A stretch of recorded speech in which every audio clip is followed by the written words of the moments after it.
Hello, everybody. My name is Mira Shade, and today we are back with the thrilling and amazing continuation of last week. Now, we are going to pick up right where we left off.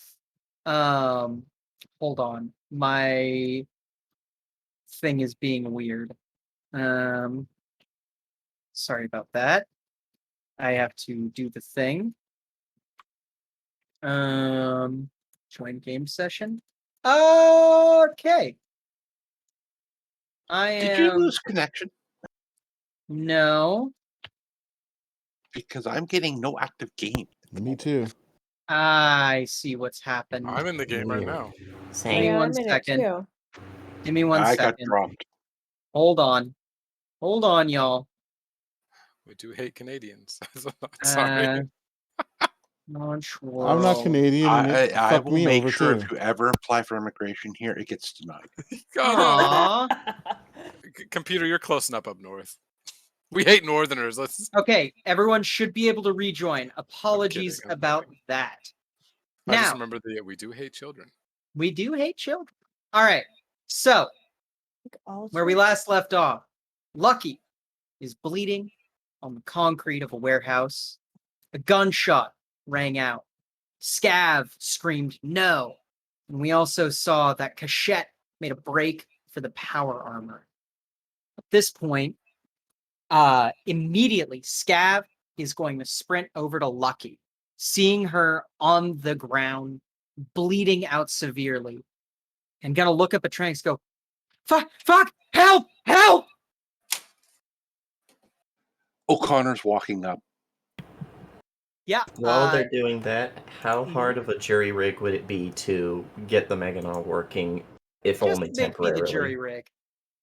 If I can open my character sheet. Scene is approaching with Connor. Mm-hmm. Character sheet work. But Connor's pulling out his sidearm. Mm-hmm. I might have to Cash. back She'll out. put a and hand join. on Connor's arm. Cash is just standing there, Shrug. gun at her Yeah. side. In You've her got- hand. So hold on. Before we move further, let's get that jury rig. Yeah, easy. You get the power armor working perfectly. Yeah, Scab stands up, seeing you approaching, and is going to interpose himself. Yeah, And he's going to look and at Trinix. I've put a What hand on. is Scav actually doing? He is standing between you and Lucky, kind of like spreading his body. He's not brandishing anything. I'll walk through him. He tries to push up against you and tries to stop you. as you try to walk through them also, you hear there's a stomp as the Meganol puts itself between you and Lucky, with the minigun out and whirring. Everybody, stop. Just I'm gonna heal. Okay, Trinix, you're going to run over and start tending? Yes. Okay. Trinix, make me a med roll. Connor, you have a power armor in front of you. and Scene is just telling everyone to stop. Mm-hmm. How far away am I from Lucky? You are currently blocked by a suit of power. So, Can I see Lucky? Because power armor's not going to block everything. in theory, you can, but you do have like two people between you and Lucky who are trying to scream. And a hand on your arm. Not like forcefully, just like a. Yeah, no, I know what you're doing. Mm-hmm. Yeah, I Alright. push Scav out of the way. You push Scav out of the way. You still got the power armor in front of you. Don't do I try it, to Connor. I step around. Don't do it. And Level the AT Trinix, gun. you are currently putting Lucky back together. It is tough. To get a full recovery, you're going to need to get her to the club and fast. Like at this point, I'm just trying to stabilize her, Mm-hmm. and then let me like, okay. Meanwhile, as you're trying to walk... Oh, go ahead, Trinix. So I'm gonna stand up and turn around and be like, okay, she's stabilized. He's stabilized. I don't know. Who's ever controlling the brain is stabilized. And at this point, My medical profession says we take him somewhere to get fixed. Who's not doing it? And yeah, here's the question, right? How's everyone else reacting to this? As all this is happening, Connor's trying to push through the crowd. We've got Trinix, who's fervorously healing. Because you're probably saying all this, but you're not like able to pull yourself away from Lucky. Like, this is severe damage. Yeah, I figured as much. I'm kind of just saying that as I think- trying to stabilize her.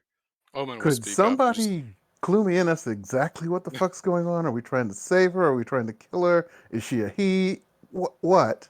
Save! It's like, The- go ahead. The order is going to be we get her to the club. She's got too much information to completely let her die. And Omen will start walking up like, I will carry her. This would be a great honor.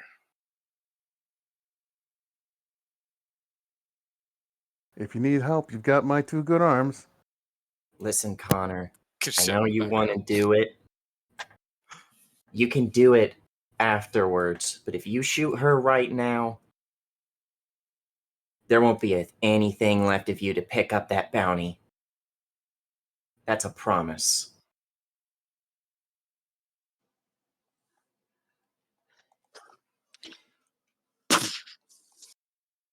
What's he doing?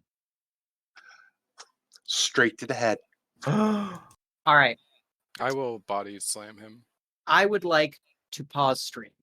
Gunnar, would you mind throwing us on a Be There Soon?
Okay, so sorry about that. Sometimes your DM needs to take a pause and think about what's going on and figure it out. And I think I've figured it out. So, first things first, when comparing the reflexes of Connor not in an APCA and the Meganaw inside an APC or being an APCA, the Meganaw just ekes out the slightest advantage on initiative. Now, Cachette, you see Connor raising his gun, about to shoot Lucky. And the Yeah. Meganaw's active reactive sensors immediately tell you the odds. The odds do not look good for Lucky. Yeah, maybe we see like because he has his HUD is also an EVI, I think it's called, like an environmental virtual index or something like that. And we see it's calculating all of the firing arcs and everything that Connor's gun has, and all of them are coming up as red lines for like a kill shot. And yeah, he's going to intercede and shoot. He will shoot first. All right. And what are you firing? The Gatling gun, Okay. all like at 120. So I'm probably gonna have to roll this twice. V minigun. Yeah, Gotcha. the caseless Gatling, Ooh. because I think I don't know how far apart everyone is, and I don't want to use the anti-tank gun if people are too close, because I think it has explosive. I was like, Mhm. I'm right beside him, so don't. Yeah, hit yeah, me. you Yeah, probably yeah. don't want to fire the ATGM.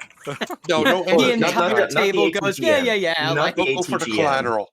yeah. Although what I could do, because I can make 3 different attacks at once, I could try to push Connor away to get Theoretically. distance.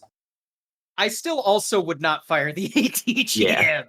Oh, I'm not shooting. Not the Totally not a good ATGM, not idea. the Spectre, the LATG, the field gun. Mm-mm. But yeah, we'll just use the auto gun 3 times, I guess. Yeah, full auto.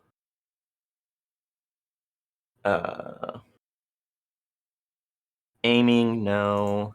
Not aiming at anything. No other bonuses. That's 1. So that's 24 plus 18. So that's it's over 40 shots. So, Connor, how's that looking? Give me a sec to calculate this out. Second question: are you left-handed or right-handed? He has the ambidexterity chip. Which hand was the gun? Ooh, good question. Actually, it's in the right hand. Mm. Okay, because my hand is on his right arm. Mm. Unless I have time to like yank it back as the. Oh, you Meganon. have time to yank it back. Oh, you you see see this a thing minigun level its we're up, and you're arm. like, I should move. I was just about to like judo throw, but this, Mm. It looks like either 2 things could happen. There's this big blocky arm gets leveled. It's either throwing a punch or it's about to fire, because the minigun was out and whirring this whole time. Mhm.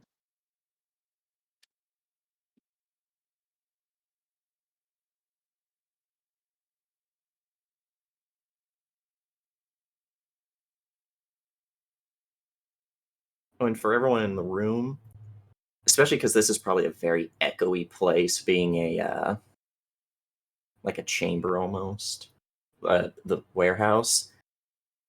It's fucking loud.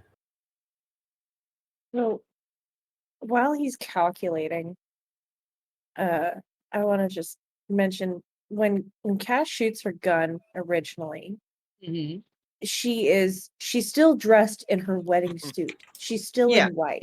Oh, yeah. So there's a lot of blood already on it because she has the implant in her hand now, and it was never wrapped properly. So basically her entire right leg is just covered in blood from just dripping hand. And I'm sure Yeah. there's splatter on top of this white suit now from everything that's occurred. And when she shoots Lucky, she does not drop the gun, but she puts her hand down to her side and Yeah. kind of goes into a stress response. Mm-hmm. of just she kind of blanks out. Like it Yeah. just she's no longer there. Mm. She's not speaking, she's not reacting, she just exists and is in complete shock.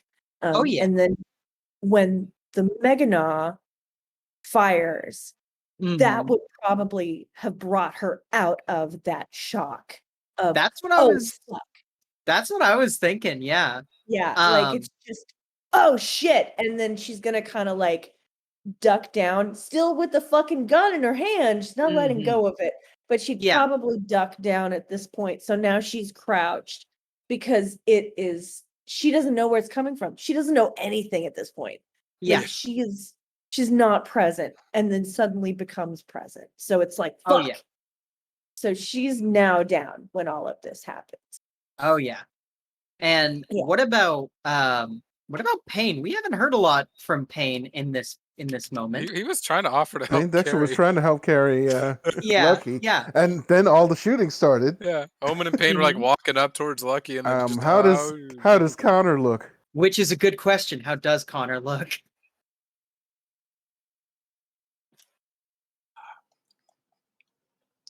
If I calculate this right and extrapolated chart beyond what it's at, Yeah. I couldn't even make the roll. Damn. It So would put me down into Mortal 14. holy Jesus. shit. So The amount Connor, of damage that finally got through to him. so Connor, what does this motion from beginning to end look like? As in walking up, pulling out the gun, and then getting hit? Basically, Connor's walking up. He pulls the gun out, and just before he's able to get his arm straight, that's when the first rounds start hitting. Now, surprisingly, none of these are headshots. Mm-hmm. But Wait, it's one. no, there's not a Nope, single. not on the first round. There's one Oh, headshot. there's 2 rounds. Oh shit! Yeah, I completely missed. Mhm. Yeah, Oh, there's, Yeah, there's three. three. There's three Oh, shots. Three of them. Yeah. Mm-hmm. That I only head just looked at the round last shot Boy. actually is stopped by the armor. Okay, Oh, I was just wow. like, I didn't see the whole 3 round. Fuck. Yeah. But basically, Connor does not have a left leg. He does not have a right leg. And his chest is now considered Swiss cheese. Wow. Yeah, and we see Connor taking rounds and surprisingly holding up for the first few before finally collapsing down and landing on the ground, smoke coming out of like this gap in his chest. Oh And my then it is What's the round that does Connor in? good question. I don't know if there's a way to calculate that. Yeah, I mean, I feel like it probably Well, that's up to be one of the- Brian. Oh yeah, Oh, that's a yeah, good yeah, question. Yeah, sure. Brian, what just narratively, like what do you think is the round that does him in? There is basically it's one of the rounds in the chest, and it Mhm. actually goes right through his heart. Yeah. I think that's the moment that Connor kind of collapses. A couple more rounds get put in as the suit does its own automatic firing pattern. And then it gets quiet again. Doesn't immediately get quiet. Like Oh, no, there's, it's quiet for God. several of us who There's- can't hear. yeah, you guys can't hear. Yeah. But the Meganon finishes, and its arms are shaking Mhm. because Cachette's shaking on the inside, and just Mhm. goes, "I didn't want to fucking do this. You made me do it. I told you to stop." Yeah. Yeah. And I think you probably see Scav, he's trying his best not to get in your way, Trinix, but you can tell he's just like right on the fucking peripheral, and he sees all this and he kind of ducks down, like covering Lucky as he does so. You know.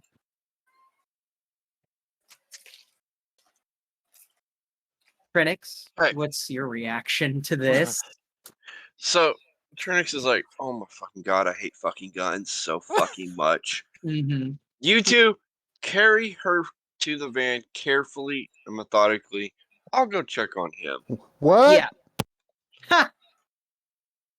Of Wait. course. Do you have a cyber Friend. audio sweet pain? Nope. Oh yeah, then you are deaf as fuck right now. Oh, What were you shit. saying, Trinix? I'm sorry. Friends are important. And all of y'all are fucking friends that are psychotic as fuck. Yeah. Yeah. He motions to y'all because y'all are probably deafer than anything. As deaf as you are. I Yeah. can hear you. Pick up I can and hear you. I Mhm. motioned to take Lucky out, and then I turn around and see him and Swiss cheese and see if I can do anything. Yeah, and you walk up and, I mean, you're not Trauma Team, and even if Trauma Team was here, they'd say, well, goddamn, looks like he's street cleaner's job. Call Demos. Well, Trauma Team would be tripped. They are tripped, yeah. You actually do see across the river several AVs racing ETA 60 seconds. Now hold on. So he's dead. So do we just see them lift off and then kind of lower back down? Oh no, they're still going to be there for body retrieval. Oh, okay. Yeah. Yeah. Is You Trauma see Team gonna He-Man. fuck Ryan with is them? dead. So it's EMED, actually. I've been saying Trauma Team. That's my bad.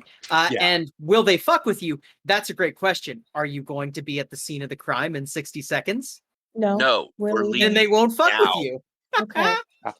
Yeah. So- I will mention. Oh, go ahead. Oh, I'm just gonna point to the Meganaw and be like, Yeah. Yeah. Yeah, and there's a long moment before maybe we get that classic gun of as it like Yeah. turns to face you, and it's just it's a horror sight. It's this Mhm. big, blocky, boxy machine, gunmetal gray, spattered in blood and like the lubricant and stuff from cyber limbs and stuff, Mhm. with this smoking, white hot barreled minigun still spinning, and just the arms are trembling. oh fuck, Kashette, we gotta go. Can you hear me in there? We gotta go. So I'm helping Omen carry the body to the car, and I'm like, "Oh yeah, come out to the warehouse. We'll get together, have a few laughs." So just to put this in perspective for the audience, how much Mm. damage this is. Mhm. Damage tracker on the character sheet only goes to 40 hit points. You went 36 points past that. Jesus.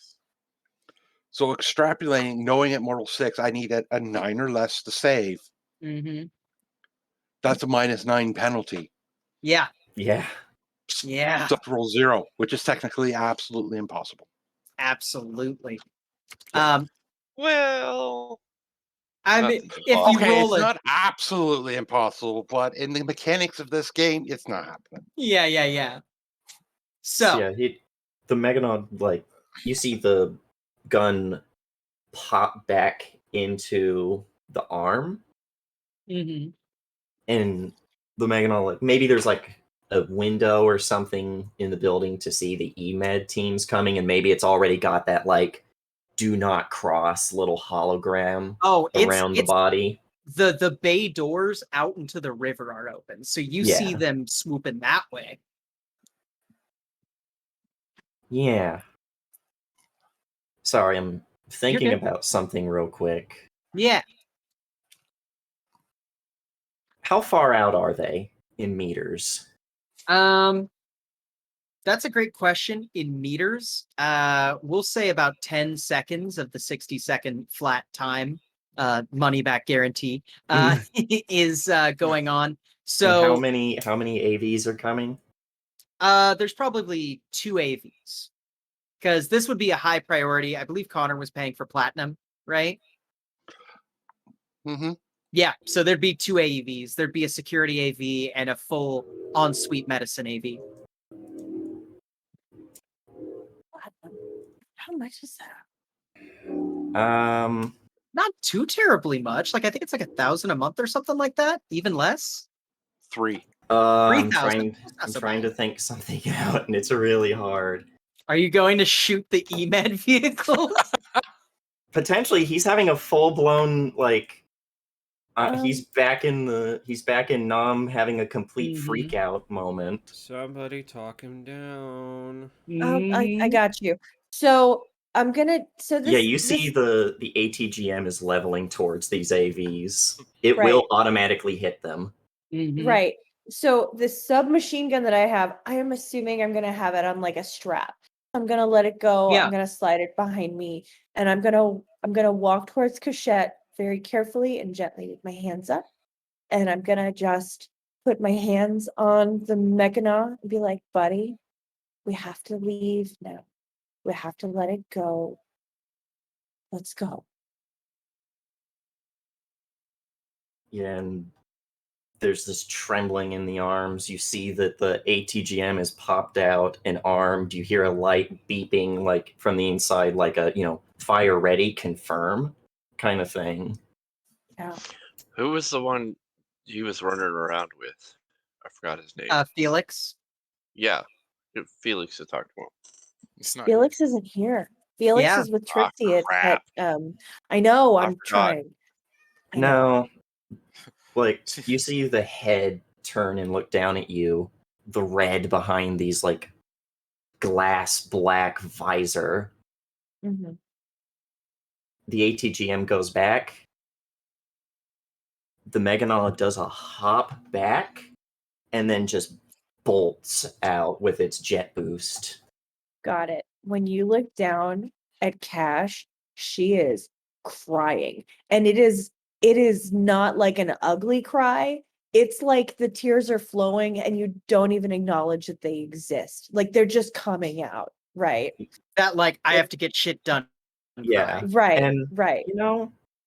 maybe there's actually a moment where she's crying and then we get the like side view, the helmet of the suit, this unblinking, emotionless metal face, and then the cut in and Cachette's doing the exact same thing, like biting on his lip hard enough that it broke the skin, and then hop back, jet boost away, and then just very quietly over like team comms or whatever, because I have a commo unit in this, just thank you.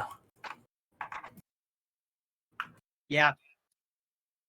And Cash, you see Cachette boost off. Now, Cachette, are you going into Nord further or are you going with the van? Oh, he's going into Nord further.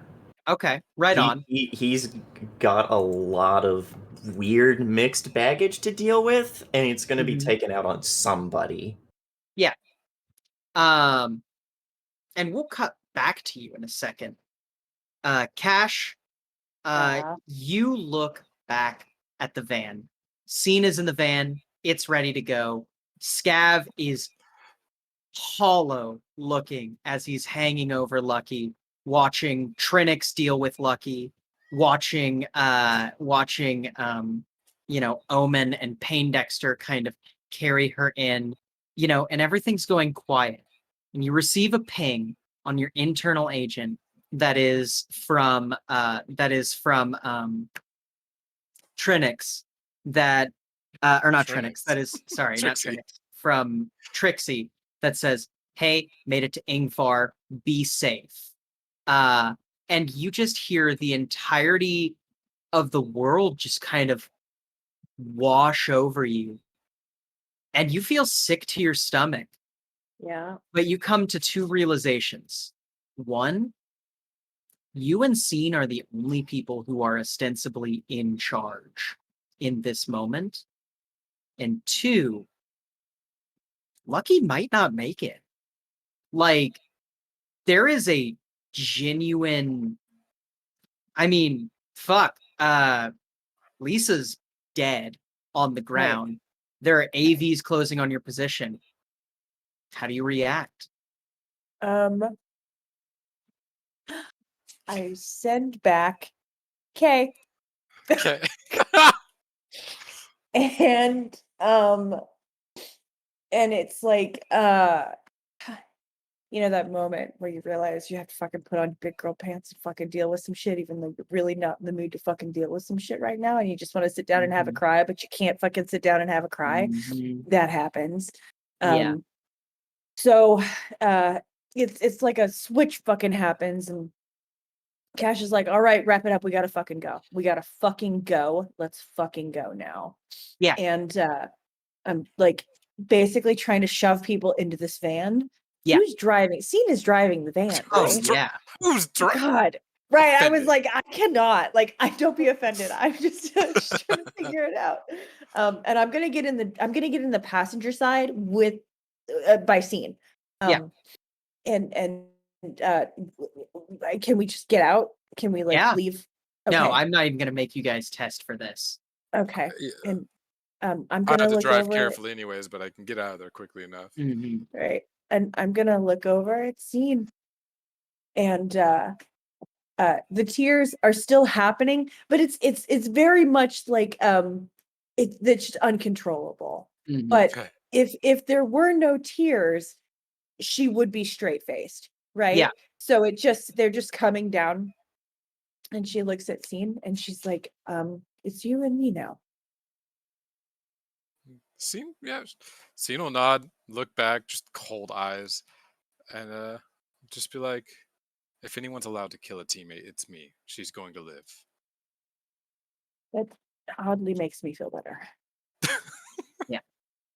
And as you guys are driving through, you hear an ATGM go off in the distance, along with a large amount of harrying minigun fire. You guys bust across the fucking across the Amstel. Why could I forget the river that the city is named after? And you drive across, and you finally end up, after a fairly speedy yet careful drive, back at Tartarus. But it's weird. You get back to Tartarus, and the whole place, because you guys cleared it out, it's empty. You come in the front door, and well, do you come in the front or the back? Probably the back, because I think that's closer to the med lab. Mhm. Yeah. Yeah. You pull into the back immediately. Trinix, you know what you got to do to get Lucky in. You're calling for stretcher and stuff, I'm assuming. Yeah, if she's not fast asleep, get Suzerain. Oh, She was Suzerain's drinking not like in the Suzerain's bar, not remember? there. Everyone got pulled because Right. bombs got planted in the bar. Yeah. Mhm. So when we get to the bar, I jump out, be like, all right, hold on. And I'll run inside to the clinic, grab one of the stretcher things, run it out. Be like, okay, put her on this, wheel her in, get her, come with me. Yep. And then we'll take her off the bed, do the whole medical moving onto the bed. Mhm. And then I'll start pulling out all the stuff I'm going to need to pull the bullets out, sew up holes, and repair tendons and Yeah. everything. Now, So- make me, I think it's a paramedic roll, is what it's called. I have first aid. Can I help you? It's Yeah, not I'll allow a first first aid aid. help action. Yeah, Okay. paramedic is the special Yeah, thing. I'll for- allow I know, I first just- aid help action with paramedic as the main one. Since it doesn't look like anybody else is out to kill Lucky, Mhm. can I go make sure there's not going to be any exploding bombs? Yeah, you no, want to Scene's start? already called in the Dutchman back to start returning to the club and help clear it out. Yeah, And I've got the Um, detonator because yeah. Scene gave it to me. Yep. and we'll get to that in a second. I do want to see the paramedic roll though. Yeah. Oh, that's a Can't good first aid find roll. it. Damn. Let's see. Thank you. I can't save a life, but I can bandage you up. Is it paramedic or is it the med tech? I think it might be medtech actually. I might be thinking of red. Yeah, That was the other one. Yeah. medical tech. Yeah. Another medical tech roll, please. Because yeah, that's your Okay. specialty. And remember, we add 10 to this. Yes, so 24. Excellent. So a 21 and a 24. You guys are working on Lucky, and holy fuck, it's bad. One, her non-cybernetic hand is a mangled mess. That's rough. You're not even sure if you're going to be able to save it. Two, in her chest is a massive seeping wound. She's lung shot. You're going to have to do some serious maneuvers. But you guys are working.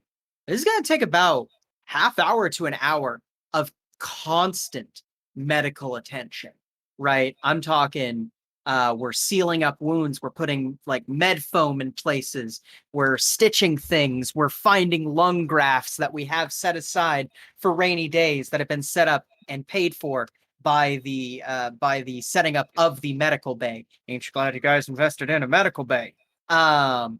You are stitching everything. I mean, this is insane. And Cash, I'd like to say, this is the first time you think you may have gotten the most real look into Lucky, aside from the time that she cried to you. Because Right. you see the inside of what Lucky looks like.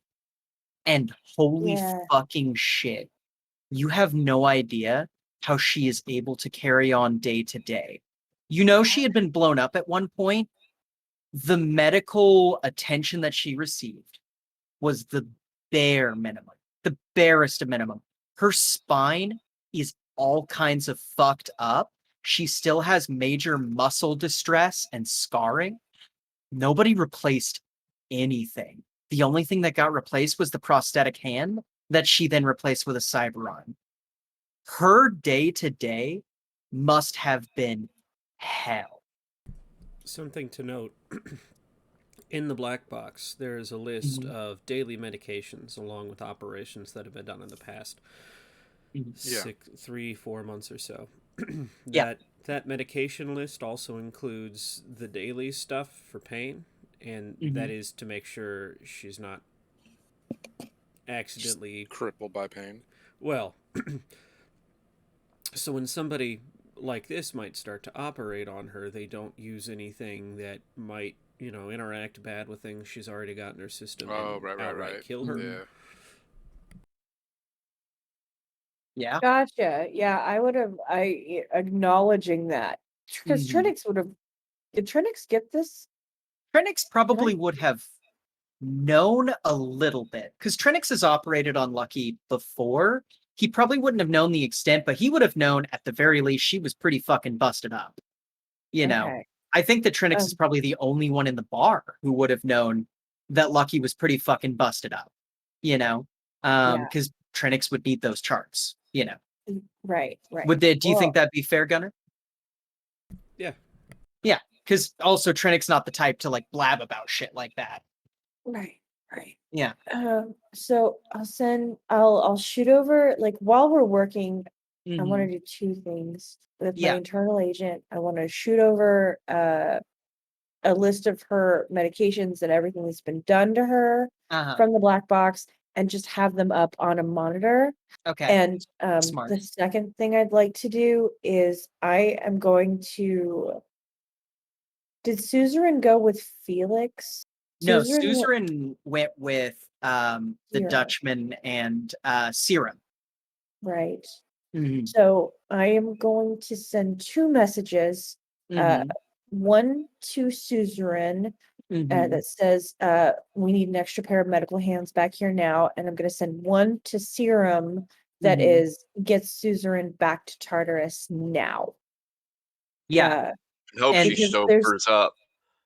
Oh, well. She drank, she was like really, really drunk before we left to go to that warehouse. Yeah. You could always feed stimulants to a 14-year-old. That's so bad. She got but super maybe, drunk at 14. So yeah, we're probably gonna do it. maybe. I love how there's the two for me, it's like my angel and my devil. There's like, we probably shouldn't do that, that's bad. Meanwhile, Scott's like, well, she already got drunk, so why not? Like, yeah. She wants to play adult games. Here's adult consequences. Yeah. And I think Serum Tex will try. Whenever, maybe like 2 minutes later, Suzerain sends you a text that is poorly spelled. That's just like, hey, I'm sorry, having a hard time. We'll be there. Great. Super. Yeah. Super. And so I'll probably look at Trinix and be like, Suzerain is still drunk. And then we're just gonna keep working. And I think while you guys are working, halfway through, when she says that, I'll be like, yeah, we got stuff that'll make her sober up fast so she can focus. Just get her here and then we'll inject her. Yeah. And Working on it. while you guys are operating and waiting for Suzerain, we're going to get to Payne Dexter. Payne Dexter, Yep. you are heading up to pull and defuse some bombs. Oh yeah. And as far as you know, the bar is completely empty. But when you actually get up to the bar and dance floor, you do see one person there. You see Pierre. He's casually cleaning some glasses and gently cleaning the bar. Kind of looks at you and gives you a nod as you walk in. Pierre, please tell me you just got back in and not that you never left. My friend, they often say that the captain goes down with his ship. They always forget about the cabin boy, he says with a slightly wry smile as he continues to clean the bar. And he actually grabs a beer from he actually starts pouring something, and you notice he's pouring you a Long Island iced tea. Yeah? Yeah, we can't lose your mixology, man. Next And time you've got to go. he kind of smiles and says, my friend, if I thought that there was ever an issue with this bar being destroyed, the bigger issue would be peeling me away. And he hands you the Long Island iced tea. I will down it and say, all right, I've got bombs to find. And go Kinda. looking for them. Yeah, he kind of nods, and he'll actually point to a couple places behind the bar and go, I am not brave enough for bomb defusal even with a code. These Well, now, ones right here. keep in mind, these aren't like super wired or anything. It's Oh, just no. C6. Oh, no. It's And just like layering Pierre, plastic all over. yeah, and Pierre probably knows this, but Oh. he's very casual about it. I mean, and one thing, Payne, make me a human perception. I was gonna say Scenes also would be heading up towards Lucky's office, so would have been going through there as well. Yeah, so Payne, Mm-hmm. you notice that Pierre is like inhumanly calm about all of this. Not a single bead of sweat. This is another day of work for him. If anything, he's a little bit sad until he sees you. And there is a weird tinge of wistfulness in his voice. But I mean, this dude, cool under fire is one thing. This man is ice cold under fire. It's almost as if he was never under fire. Man, you are hardcore. Kind of. But Oh, go ahead. but thanks for pointing those out. I'll let the Dutchman know about those and whatever I find. Kind of nods and goes, and one more thing. Boris, in his office, he decided to leave let's say a parting gift if the whole place had gone up as well. This one is a little bit more risky. I would recommend a lead line suit of some sort. The fuck did Boris do? All right. We should have shot him. That's interesting. I'll Yeah. let people know about that. He says, don't worry, this was not because the bombs were placed. Boris is a man who understands insurance. Was Ah, he going to commit insurance fraud? Sorry. And, you know, Sounds like as he's you're trying kind to of turn doing your this, bomb into a dirty bomb. right? And as you start to, as you start to walk by, or as you're like kind of getting everything put together, seeing you start to walk by, and you also see Pierre tending bar. You've known Pierre long enough. You just assume he stayed at the bar. There was no I way he know was he going to stayed at the leave. bar. Yeah. Huh? I know he stayed at the bar. There's no assume. I Yeah, take no. one look at him. I walk up. He probably pours me something. Yeah. Oh, And then before you pour, actually, you no, reach so for he the probably bar. pours me Oh, something. That's what. Yeah. yes. Yeah, no, he will gladly. What is Scene's favorite drink? Oh, this is probably gonna just be straight whiskey. Oh, then he gets you some nice whiskey. He pours it, slides it forward, and he says, and one for the Merc, no? And he pours a glass of scotch, and he kind of tentatively holds it as if he's waiting for Connor to show up. Scene's gonna just down the scotch and then grab the whiskey. Yeah. And walk away. He's going to pour himself a scotch and say, "You had good taste," and kind of throw it back, or he's going to sip on it. Yeah. And yeah, you head up to Lucky's office. You head in. Everything is at this point completely unlocked. You can tell some sort of netrunner or something cracked into this code box Something and to also note. cracked. Huh? Something to note. Yes. Her computer screen, the polarization, the polarizing screen on the computer, on the monitor, has been pulled off. Yes. So there is a white screen. Yes, There are I a forgot pair of about sunglasses. Yeah, I was gonna the say. ones that, that. Yeah. sitting in front. Cena will pull the sunglasses on. Yeah, and you can see her computer. Every single file that could be open is open, and it looks like there's a netrunner actively poking through all of it. However, you notice while looking on the screen, there are security cameras everywhere. They are not just in the normal bar locations. They are in everyone's room. They are in everyone's bathroom. They are in the garage. They are in the shooting range. They are in the med bay. They are in the server room. They are in the undeveloped part of the basement. If there is a place for a camera to get a fisheye and a microphone, it is there. Dirty see bitch. someone How many giving me times a you watch look. us fuck? See someone giving me a look, and I would like to clarify. Bedrooms are audio only. Mm-hmm. I mean, we're real vocal, so okay, whatever. Like, whatever. And, God. and bathrooms? You'll notice there are no additional security cameras in Cash's office Uh-huh. because they would be They would found be very detected. quickly. Yeah. Yeah, they would be found. So there are none in the server room or in the net running room. Bathroom, not inside the stalls, but No. inside the main part of the bathroom. Yeah. Like the club main bathroom, like overlook. And you notice the audio suites and the video suites on these extra cameras are incredible. These are everything from thermal, sonar, hyper parsing, everything. You're noticing as you're looking at this scene, first of all, these appear to have been left open for a reason by whatever netrunner is poking through this.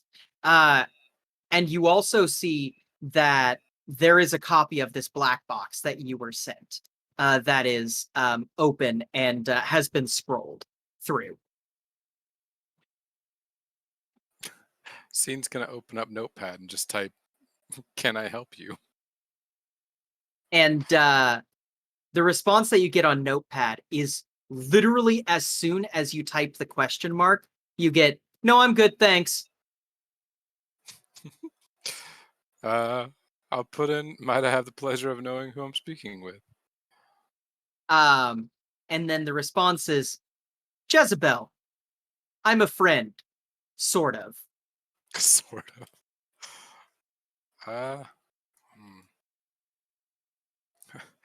Yeah, it'll probably just be like, well, clearly, nothing I can do is going to stop you from going through this. Found anything interesting? Probably pulls up a spreadsheet that you can see. And the spreadsheet is actually a spreadsheet that is being screened by like a Hamachi-esque screen share program from another computer. And on these spreadsheets, you can tell that this is Boris's like business spreadsheets. You can see the amount of money that has been laundered, clearly gone missing from the club, is in the millions of eddies. All of them are payouts to individual ed sticks. And where those ed sticks go, you have no idea. And then it just says, "Funny numbers make me go ha ha" on the notepad. Does that have any Love meaning? Like, in other words, does it No. just mean like the fact that there's just so much missing? Oh, Kinda, yeah. Okay.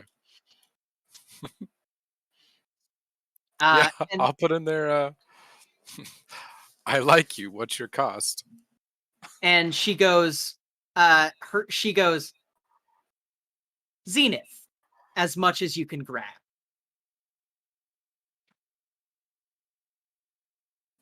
Yeah, man, I don't know how to respond. I'll put keep in touch because I know you can. Yeah. And I'll see what we can do. And it'll say one more thing. Keep Potato Boy downstairs. I like looking at the patterns.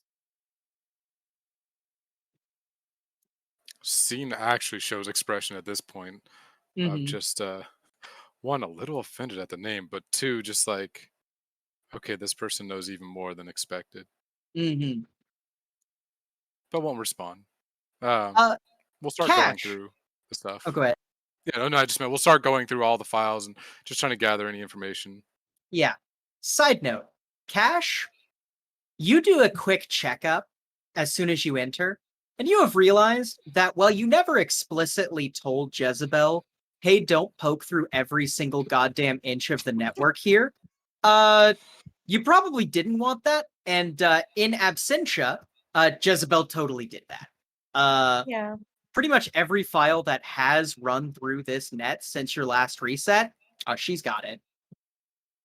Or at least you can assume. You haven't talked to her about it, but you can see the Right. traces immediately. She's not being subtle about it. In fact, you Right. think she's probably intentionally not being subtle as a way to be like, hey, I'm doing this. Like, Right. you know. Honestly, like, I appreciate the gumption. Yeah. But also it's like, fuck. We're small fish for her. At the end of the day, I know Tartarus is small fish for her. Yeah. I know what she wants, and I don't feel like she's an immediate threat as long as she gets what she wants. Or at Yeah. least if we can accommodate her as best we can and not stand in her way. So I've come to appreciate the leash that she's put me on, and I am the fucking dog. Net runners and AIs be like. I mean, it is what it is. God, So it's amazing. I can throw every cyberpunk story beat at you and you react exactly like someone in the book would react. I know. It's great. No, And it's great. I honestly, love it. This is what I would do if I was me. For real. Like, just No, I I respect get it. it. Like, I mean, I understand the value of how certain things would roll out. So it's just we are nothing to her, and that's cool. And I'm just her stepping stone, and that's fine. So I don't know where Scene is, and we're kind of super involved with what's happening with Lucky right now. There's not a lot I can do, and I really don't have anything to say to Jezebel, other than, oh fuck.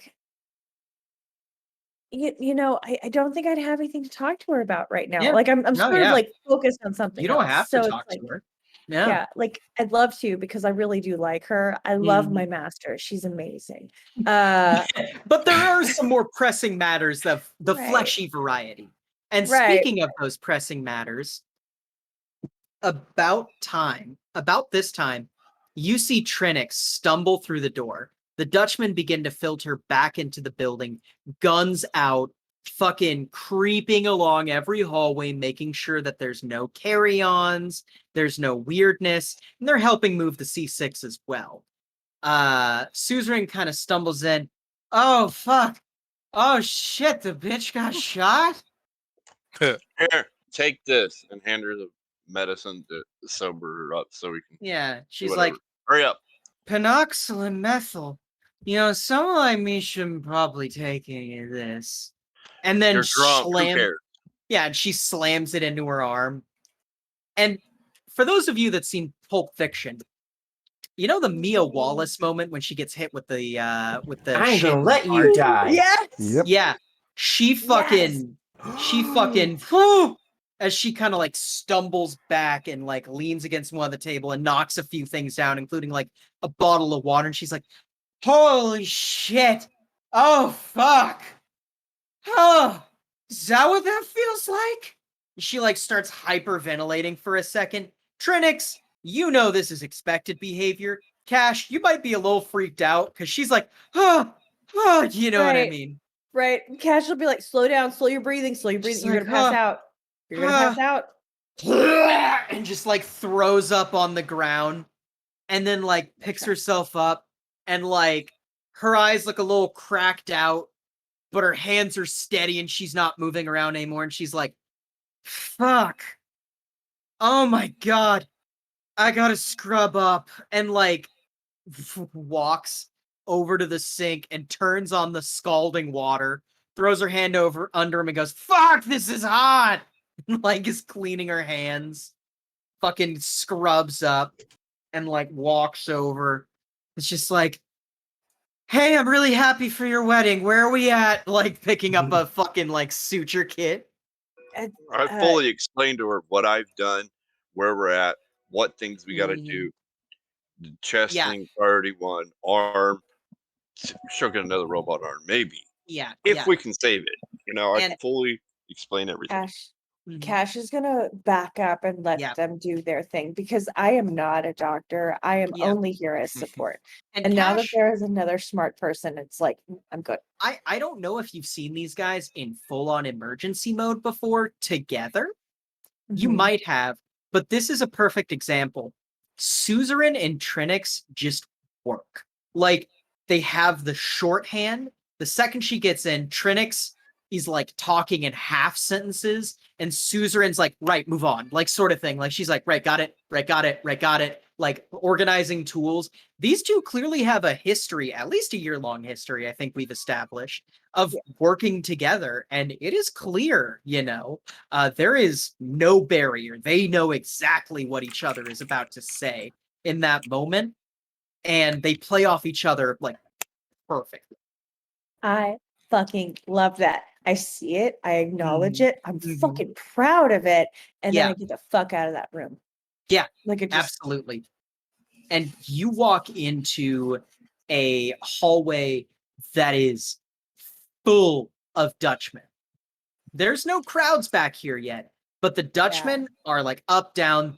One of them probably, Ulf Hednar, probably pulls you aside and goes, hey, we need to have, I believe we need to have a conversation.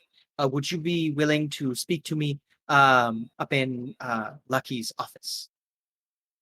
Yeah, right now. She kind of nods and says, I'm sorry, I don't think it can wait. Okay. Cash has not even washed her hands. She's fully like at this point, she's gotta be like mostly blood at this point. Oh, yeah, absolutely.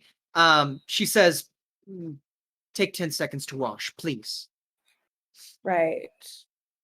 Washing. Right. And she's just gonna go to a nearby bathroom and like wash her hands. But she still has a fucking implant that still is fucking bleeding. Yeah, it's still fucking bleeding. And it hurts while you're washing your hands. Like really bad. Like, have you ever had like a hand injury where something is sticking into your hand?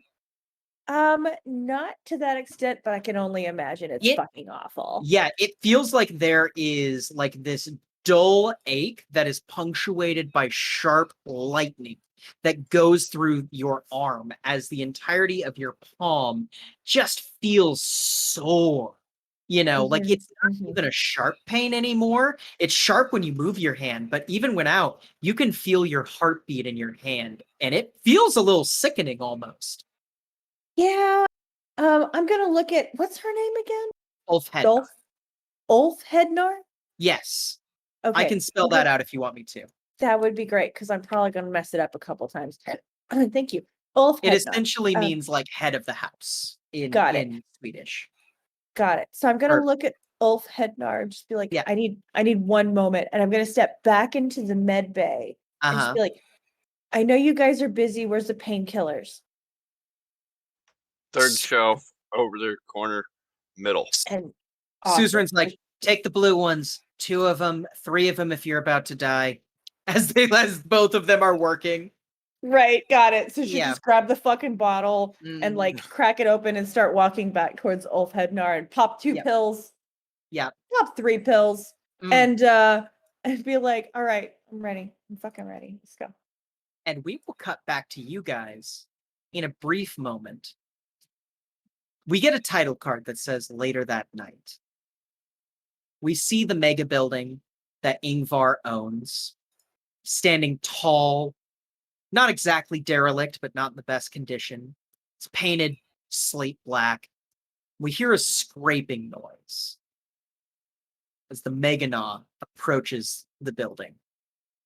What does the Meganaw look like right now? The Meganaw looks like something out of hell. It was bloody before, it is gory now. And there are huge chunks of its outer armor plating that have been just it's riddled in bullet holes that didn't puncture. There are places where just from sheer impact against things, like slamming trucks into buildings, like shoulder tackling them, or grabbing trucks and ripping them in half. Parts of the Meganaw have just been peeled back or blown off by smaller explosives. Yeah, and we probably are getting little half-second flashes of each of these. The brightness of a grenade, the sound of a machine gun, the sound of an ATGM, as we see these little moments of intensity flash across the camera as the Meganaw approaches the mega building. And it's just probably the dead silent of a mostly empty street, I'm assuming, Oh, if not absolutely. completely. You're hearing vehicles blocks away that are doing rapid response. They don't have sirens, but you're hearing people yelling in Dutch, English, and German, rotating various things of get the fuck out of the street, like please move along, there's nothing to see here, give way, things like that. It's very clear that, well, you struck enough of a blow that United Front is out in force and not in an offensive capacity right now. Yeah, and They're maybe playing patch-up.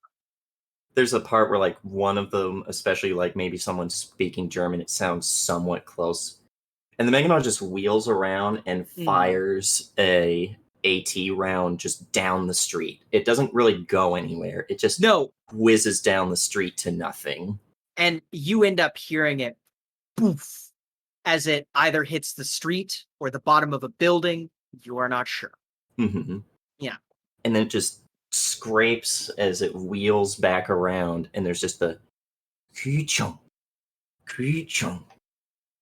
And you see several turrets drop down from the top of the kind of plaza that sits in front of the main door of the mega building. You hear over the speaker, hello, you're in friendly territory. Please disarm, though. Please activate safeties on your unit. We will know if you don't. And there's that long moment similar to the AVs before all of the weapons just sink back into their standby holdings. And it just, without saying anything, the Meganaw just picks up its pace again and just does this plodding walk. Yeah. Almost like a mechanical zombie. You see that the garage door opens up for you. It's a heavily armored gate. It opens up for you, and underneath, as you walk in, you see that you are in a room surrounded by tanks, armored vehicles, a couple AVs, munitions of all kinds. And at the end of the hallway, you see Felix and Ingvar. Ingvar, dressed in a way he is not usually, combat fatigues with a very large anti-material rifle slung over his shoulder, and sitting on his side is a 6.66 Hellblaster. Felix, on the other hand, is dressed as you saw him before, dressed up for the wedding. And Trixie is there as well. Trixie's kind of hanging back, And yeah, they see you enter. None of them make any motions towards you. I think all of them are shocked at looking at you. Oh, and maybe not Ingvar. Ingvar's just a man of few words. And this thing is also making this hissing sound. They probably was one good shot that hit what would be the neck of the Meganon and punctured what would be its like self-contained air supply. So it's that sucking sound like a broken gas mask. Oh yeah. And he just walks past them until the Meganon just drops to one knee with a heavy bang. Yeah. Then falls to the second, and then just kind of doesn't fall back, but kind of slumps backwards with its arms just limp at the sides. Yeah. Just is just sitting there. And I think that at this point, Felix is like, shit, and like kind of runs over, and Ingvar, who doesn't need to run compared to the relatively diminutive size of Felix, walks over as well. And he's like, shit, help him get out, help him get out, help him get out, like sort of thing. Like he's freaking out. And Ingvar like is very casually looking at this, kind of looking at the thing, very carefully appraising it, stroking his kind of tightly cut angular beard as he kind of reaches down and starts pressing some release, pulling some release levers and pressing some buttons and that sort of thing. Yeah. To where eventually he gets it to where he can get your back plate open for you. And like with this tremendous strength that is clear this man does not show often, he digs in his thick, rough fingers and peels away the back to reveal Cachette. Yeah, because the Meganon had completely powered down. Yeah. It had no power supply this whole time. Lucky had taken out the prime, basically pulled the battery out of the flashlight. Right. It had been on its emergency power, and he ran that battery dry. Oh, yeah.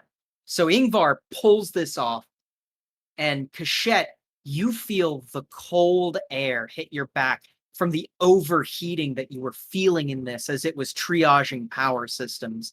I mean, first it was things like unnecessary HUD elements and light targeting indicators, but by the end it was movement assistance, it was heating. You are probably exhausted. I mean, not just physically, but emotionally.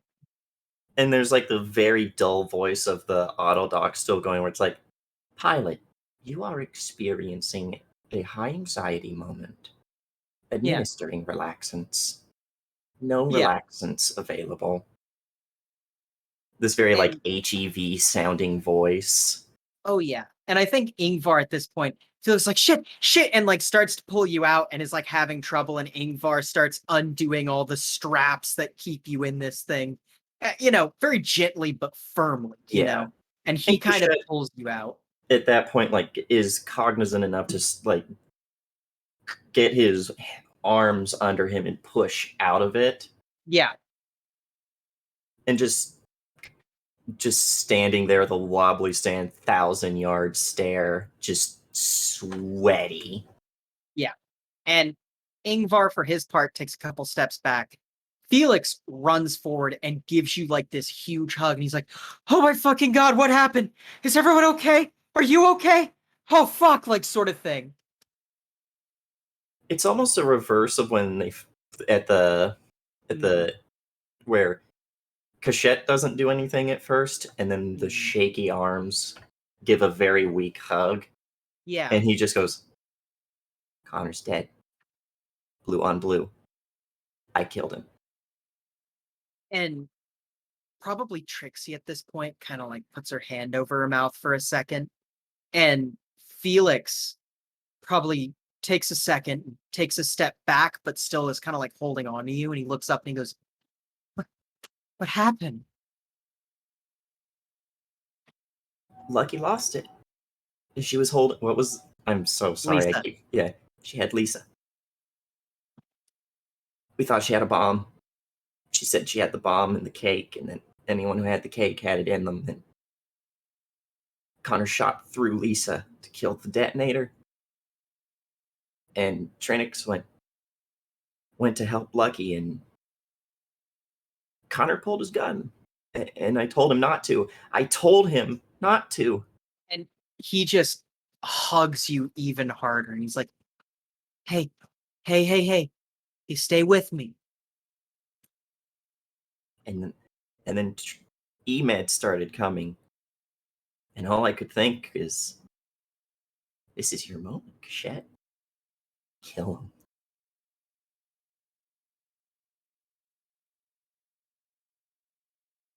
And yeah, Felix is like wrapped on every word. And he's just trying to like comfort you in any way possible. You know? And there's like a very weak chuckle, and he's like, I made a lot of progress in my book today. I quit counting. And I built a monument out of them. and Felix just keeps hugging you and he's like, hey, what happened today? What happened tonight? It wasn't your fault. It was not your fault. And he like reaches up and like he can't really like wipe at his face because he's just got these weird bony mechanical fingers, but he tries and probably just gets like the lubricant grease on them just all over his face, but looks between the three of them. Yeah. And at this This- point, you see Trixie is a lot closer to you now. She actually probably goes in for a hug as well. Yeah. And hugs her back too and is like, Cash shot her too, but just because she tried to run after she got shot the first time, and she's fine. Everyone else is okay. Just fucking stupid bastard. I told him not to do it. Yeah. And you get just like this absolute, like, you probably, I mean, for sure Cachette has never seen this, but probably very few people in the Dread Pirates has seen this. Felix goes into like very comfort mode.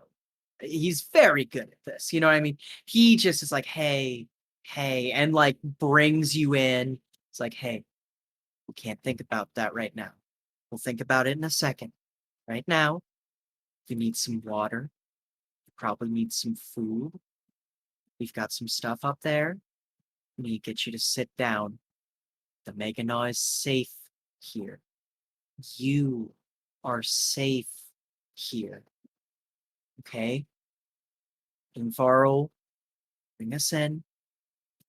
Get you taken care of, okay? You want to know the worst part about all of this? I'm the one that gave him the gun. Damn. And Felix probably is like, and Felix at this point, he's not going to say anything we haven't heard already. Very much, hey, it's not your fault.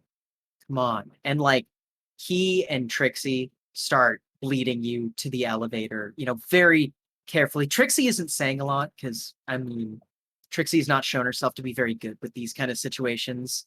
She's all right with them, but mainly with Cash, because she can tell Cash, fuck you, and Cash will laugh.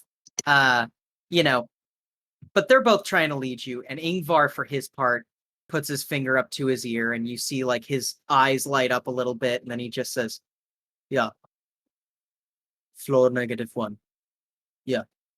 And kind of starts heading forward and, walks and gets the elevator. And, probably we get a camera wipe. Camera wipes are corny. We get a kind of fade as you walk into the elevator with the other ones. And we kind of have Felix kind of fading off as he's kind of murmuring sweet nothings, trying to calm you down, Cachette just looks like catatonic. Oh, yeah, absolutely. We're going to go back to the bar. Cash and Scene, you both have been gathered in Lucky's office by Ulf Hednar at this point. Essentially, Ulf Hednar is sitting down on the couch where Scav usually is, which, by the way, just to let you guys know, I want to reinforce this every time he comes up or Lucky's medical condition comes up. Scav does not leave Lucky's son at all. He doesn't, like, you have to pry him away for a bathroom break. You know what I mean? But yeah, like, Ulf Hednar is sitting there. Oh, go ahead. I just had a random thought while he's there. Huh. Like, we're fine with him being there, but every now and then be like, stand there, okay, and then go to work, and then Yeah. a few moments later, okay, now stand over there, Yeah. kind of guiding him out of the way, but still being next to her. Oh yeah, because like at this stage, Scav is worried to even take his eyes off of Lucky. It's one of those things where he is so, you can tell there is both a zen-like calmness and an animalistic terror behind his eyes, where he is nearly frozen, but there's a determination where even if he is scared as fuck, he is not going to leave. You know what I mean? But yeah, back to the office. To re-describe Ulfhead, she is a big woman. She is 6'9". She is stacked, got cyberware, got gorilla arms. Big And girl. then say what? She a big girl. Yeah. She's got gorilla arms. She's got like a bodybuilder's kind of torso and legs. Well, she doesn't look like she skipped leg day. You assume these are cyber legs as well. And she's got like this tight blonde bun tied up in the back, right? And she wears glasses as well that clearly have a feed always going over them. She kind of sits down. And she's probably arranged the chairs in much less of a boss employee way, and more taken Lucky's chair, taken one of the extra chairs, and taken Scav's couch and arranged them in a bit of a triangle. You know, she has you guys all sitting there. She's kind of got her hands in her head like this, and she says, so, the situation tonight is not one that I'm sure any of us expected. Alongside that, this was most certainly a trying time for all of us.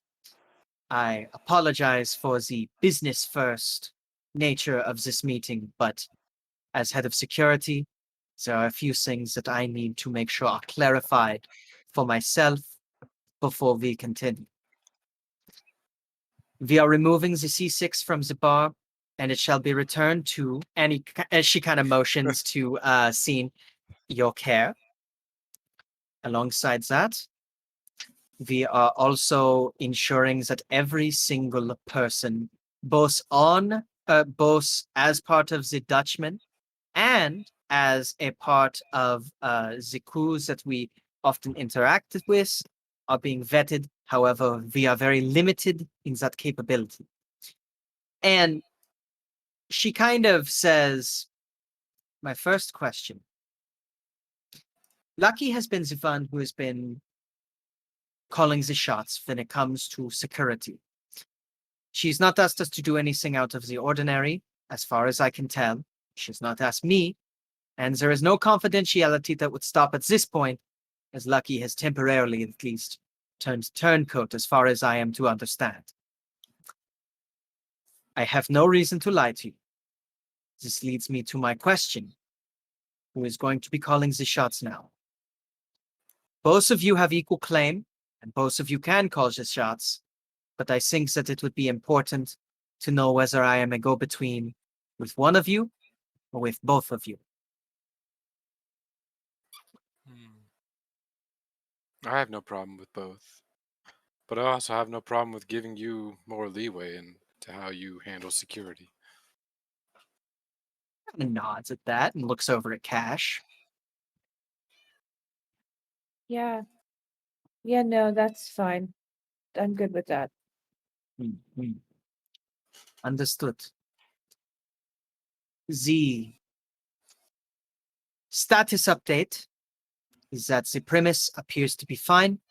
We have found no moles or non-loyal members within the Dutchman. Ever since the last incident, we have been triple vetting every week to ensure compliance. This is what you are paying for. And speaking of what you are paying for, she kind of actually slides forward an agreement that neither of you have ever seen. The figures that you guys are paying the Dutchman are in the tune of 20,000 a week and free range access with full ammo, which is a really, really good deal. It's still a lot of money. And it would take you a while to parse through these spreadsheets to see how much you guys are actually spending and how much you can actually start saving. Now no one's embezzling money. But making this one work was probably one of the easier parts of what would be considered the less than legal tab of finances, or the gray market tab of finances. She says, we would wish to renegotiate, however, that can come up at a later time. We have served our job fairly amicably, and it has been quite a while. We have been serving for roughly 6 months at this point. We are more than happy to continue to serve. However, seeing how the stakes and the methods that are being used against the bar are becoming more and more, let's say, creative and occupationally hazardous, we would like to have a conversation at some point when everyone has settled. I'm telling you this now not to add to pressure, but more so that you are not blindsided by it, feeling as if there is things coming out of the woodworks all at once. The other things that I should probably mention, and she actually grabs a card off of Lucky's desk. Viva recommended this gentleman from Lucky at some point, and he has served very well for us. Kind of holds the card out and holds the card out probably to Cash, because Scene already, I think, knows who this is. And on the card, it says Dr. Richard Galt, a psychiatrist, PhD. And it says, I am not one to say that I am an expert, nor am I one to stand above my place. But given the recent events, if I may speak freely as head of security, this may be a wise decision to make a few appointments, maybe for everyone. I have been in the combat field for a long time. And she kind of smiles and says, you would not believe it, but I am 73. You You've lie. seen a few things. Oh, yeah. And she does not look 73. She looks maybe No. 40s, late 30s, early Shut 40s. up. Yeah. Have you had work done? Can we talk later? I know She this kind isn't the of time. she kind of points to her gorilla arm and goes, yes, work. And kind of says, in my time, I have seen many people who was the strongest of physical body and the sharpest of wit fall to one killer. That would be complacency and neglect of one's emotional health. To be quite frank, as your head of security, I am very concerned about the things that I have seen in the recent time. If you find the time, I would hope that you would seriously consider. This is a great idea. This is a great idea. It is a very smart idea. And she kind of looks at both of you and says, is there anything you need from me and my men other than their standard duties at this very moment? We would be more than happy to go above and beyond in this trying time. I look to Cash and I say, kind of while looking at Cash, like, I have no further needs beyond that. No, you guys have been wonderful. We appreciate that you are continuing to vet the team, and once things settle, yeah, I'd be happy to renegotiate to make sure everybody's happy. Yeah. And she kind of nods and says, excellent. For the time being, I do not know if these words help, but no matter what, but I was once told by an old man who is sitting where you were right now, or who is sitting where I am right now, to me when I was where you were. No matter what happens, you will find your way through it, or you will die. You still have a pulse. Hmm? She kind of stands and says, I will take my leave. I would assume you both have much to talk about. And she kind of nods her head and she'll take a professional exit from the room. For woman, I love her. I'm gonna put this in my pocket. Wait a Yeah. minute. My pockets are gross and bloody. Fuck. I'm gonna set it back on the desk, but I'm gonna take it with me when I leave. Yeah. But I don't want to stick it in a pocket because it's just gonna be gross. Yeah. Yeah, I'm gonna look to Cash and just be like, we need to have a talk. And I'll kind of gesture Yeah. her over to the computer.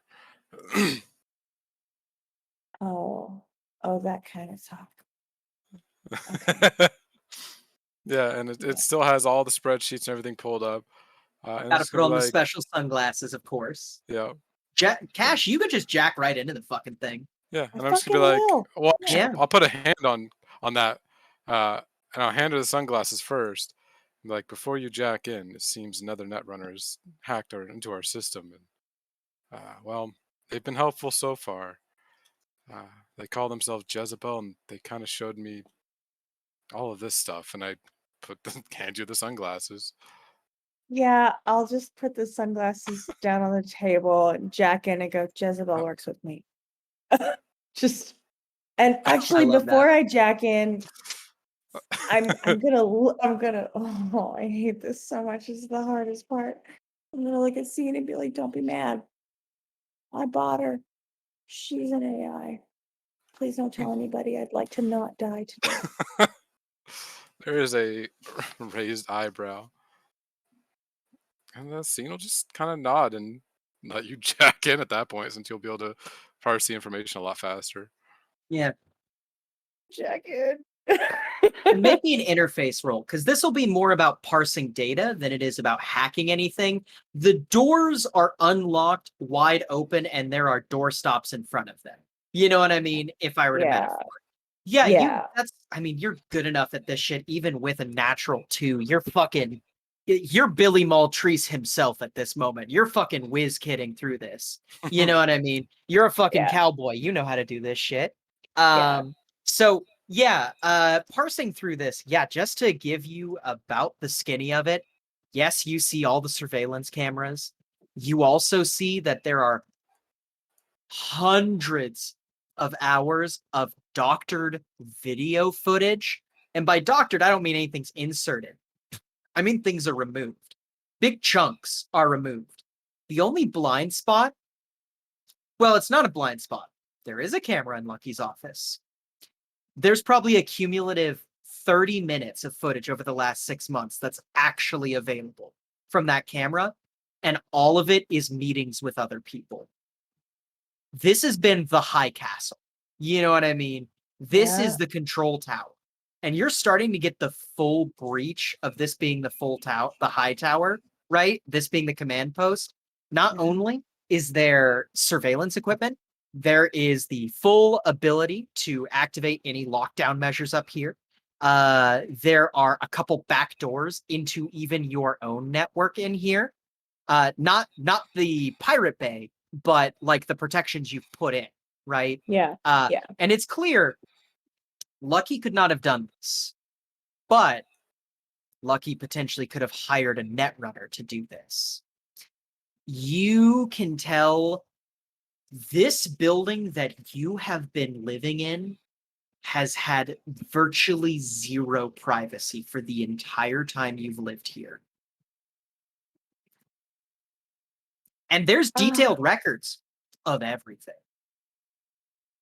Yeah. Is Scene made aware of this, or should I like make Scene aware of this? I mean, Scene saw the camera arrays, maybe doesn't know about the bevy of saved data. Right. I've probably had time to go through like the camera, some of the camera. I know where the cameras are, but like my first glance and where Scene spent most of the time was looking at the finance stuff. Mm-hmm. Okay, so I'm going to relay all of that to Scene, and then also be like, I'm fully grossed out. at all of this. Like, this is I don't know why I would have thought differently. Lucky's a bit of a control freak. So this tracks. I just seeing it in front of you is way different than, having an idea of maybe it's occurring. The reality of things is astonishing. I am astonished. Can I just suggest, like, number one, we should probably turn off the cameras and the audio in everyone's rooms because that doesn't feel good to me. Yeah, the scene will, like, I understand why she did it, but I am 100% okay. If everything you're uncomfortable with, we can remove. Yeah, let's start there. Also, the bathrooms have got to go. Not The the rest cameras, of the it- bathrooms themselves. The bathrooms themselves. Everyone Well, leaves are outside now. peeing Are there anymore. cameras in the bathrooms or just audio? There is, so in the public bathrooms, there are cameras that do not go to the stalls, but do have an overview of the layout. And there is cyber audio suites in the bathrooms. These cyber audio suites, by the way, are specifically made to pick out details of conversations and and analyze audio highly. You know what I mean? Like, very detailed. Being able to There's- isolate even the smallest noises. A scene mean- will give on the personal bathrooms for the crew. Yeah. They can Yeah. be cleared, but the public bathrooms, since they don't show any revealing areas, will actually argue to keep them. And That's one thing fair. I will say is there is probably sensor programming. Not like sensor programming is in like, Filters, oh autofilter. yeah, there's filters because you don't need to watch someone taking a piss. Right. It's there. You just need to hear the see. conversation that's happening in the Right. bathroom while that guy's Right. taking a piss, you know. Right.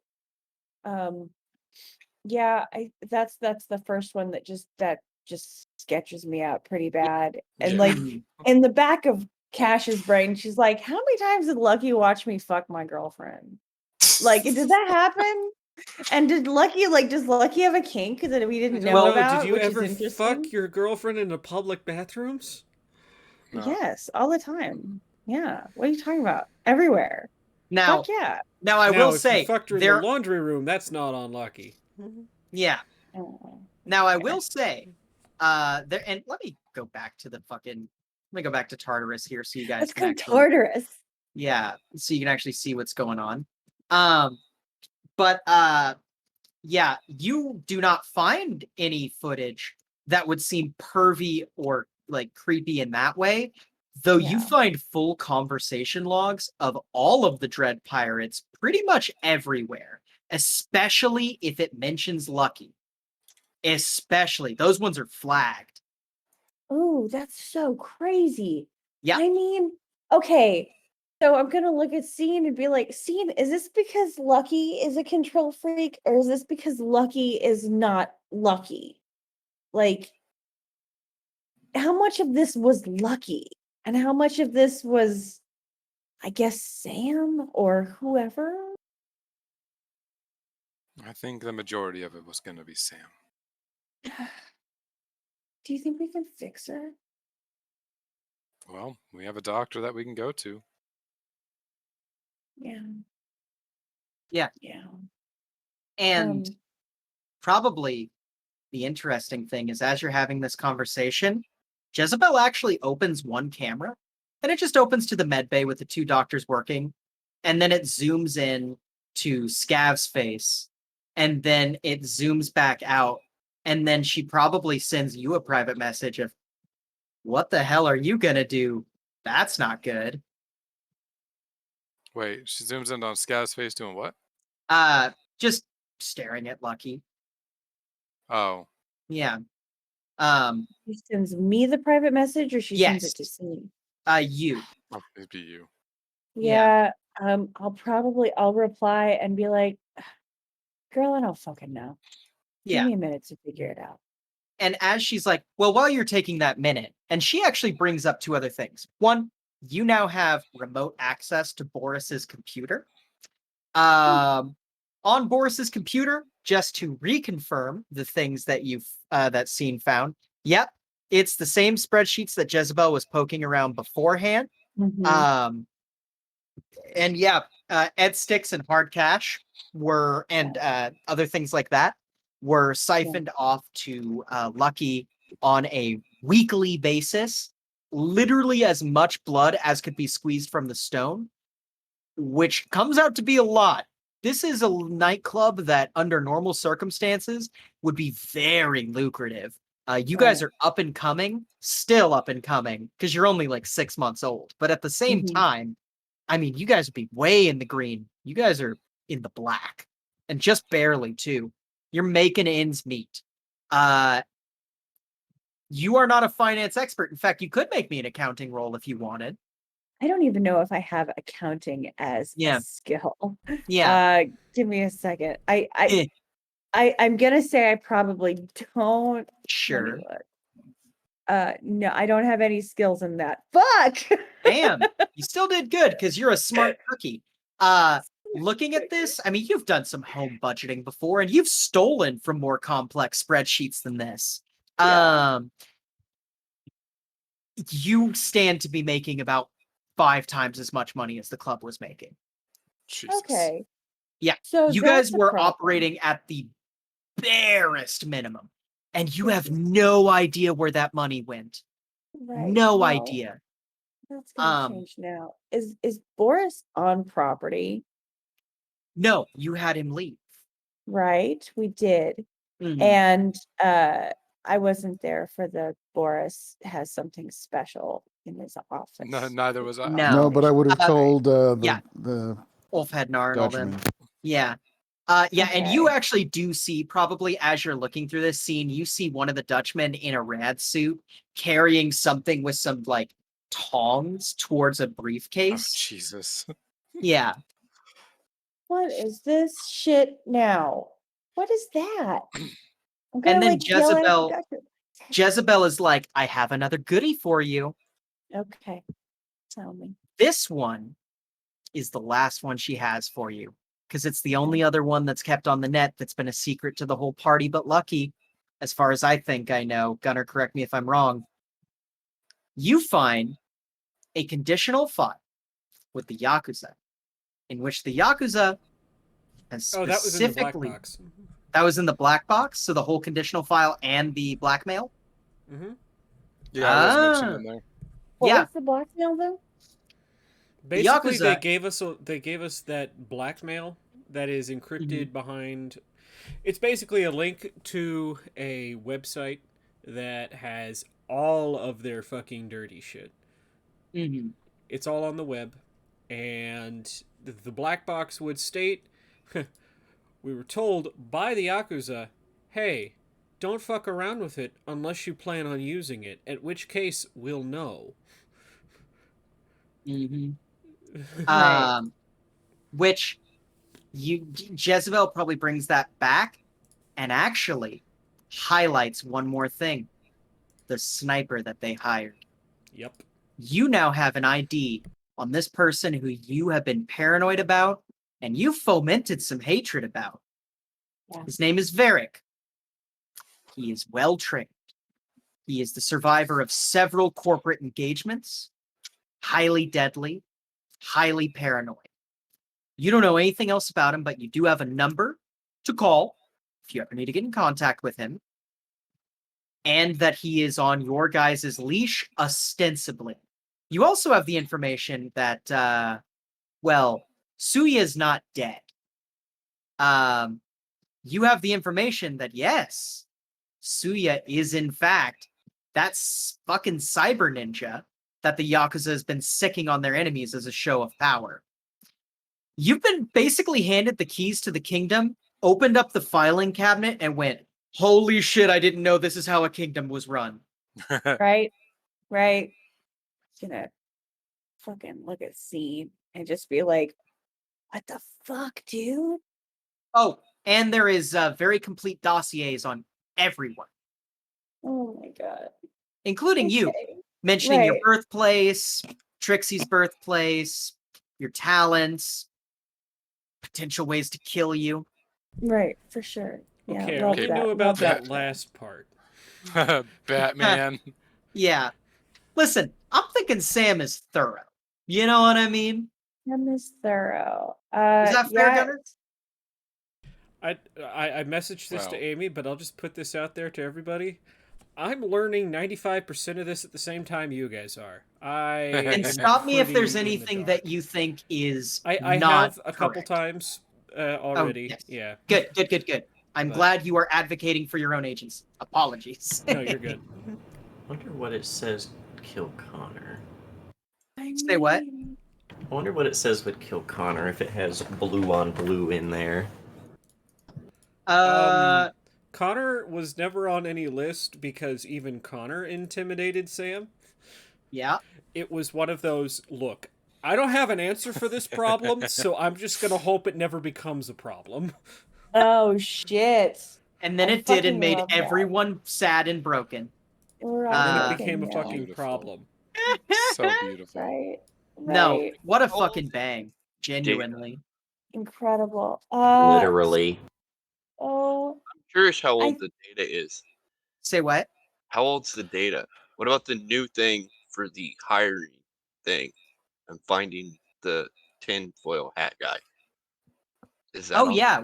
What data would there be on that? I was updating the black box straight to the day that it happened. Let me take Yeah. a look at what I wrote. That's a good question. Yeah. No, stop it. Stop it. All right. Well, fuck. I gotta open all that back up. One sec.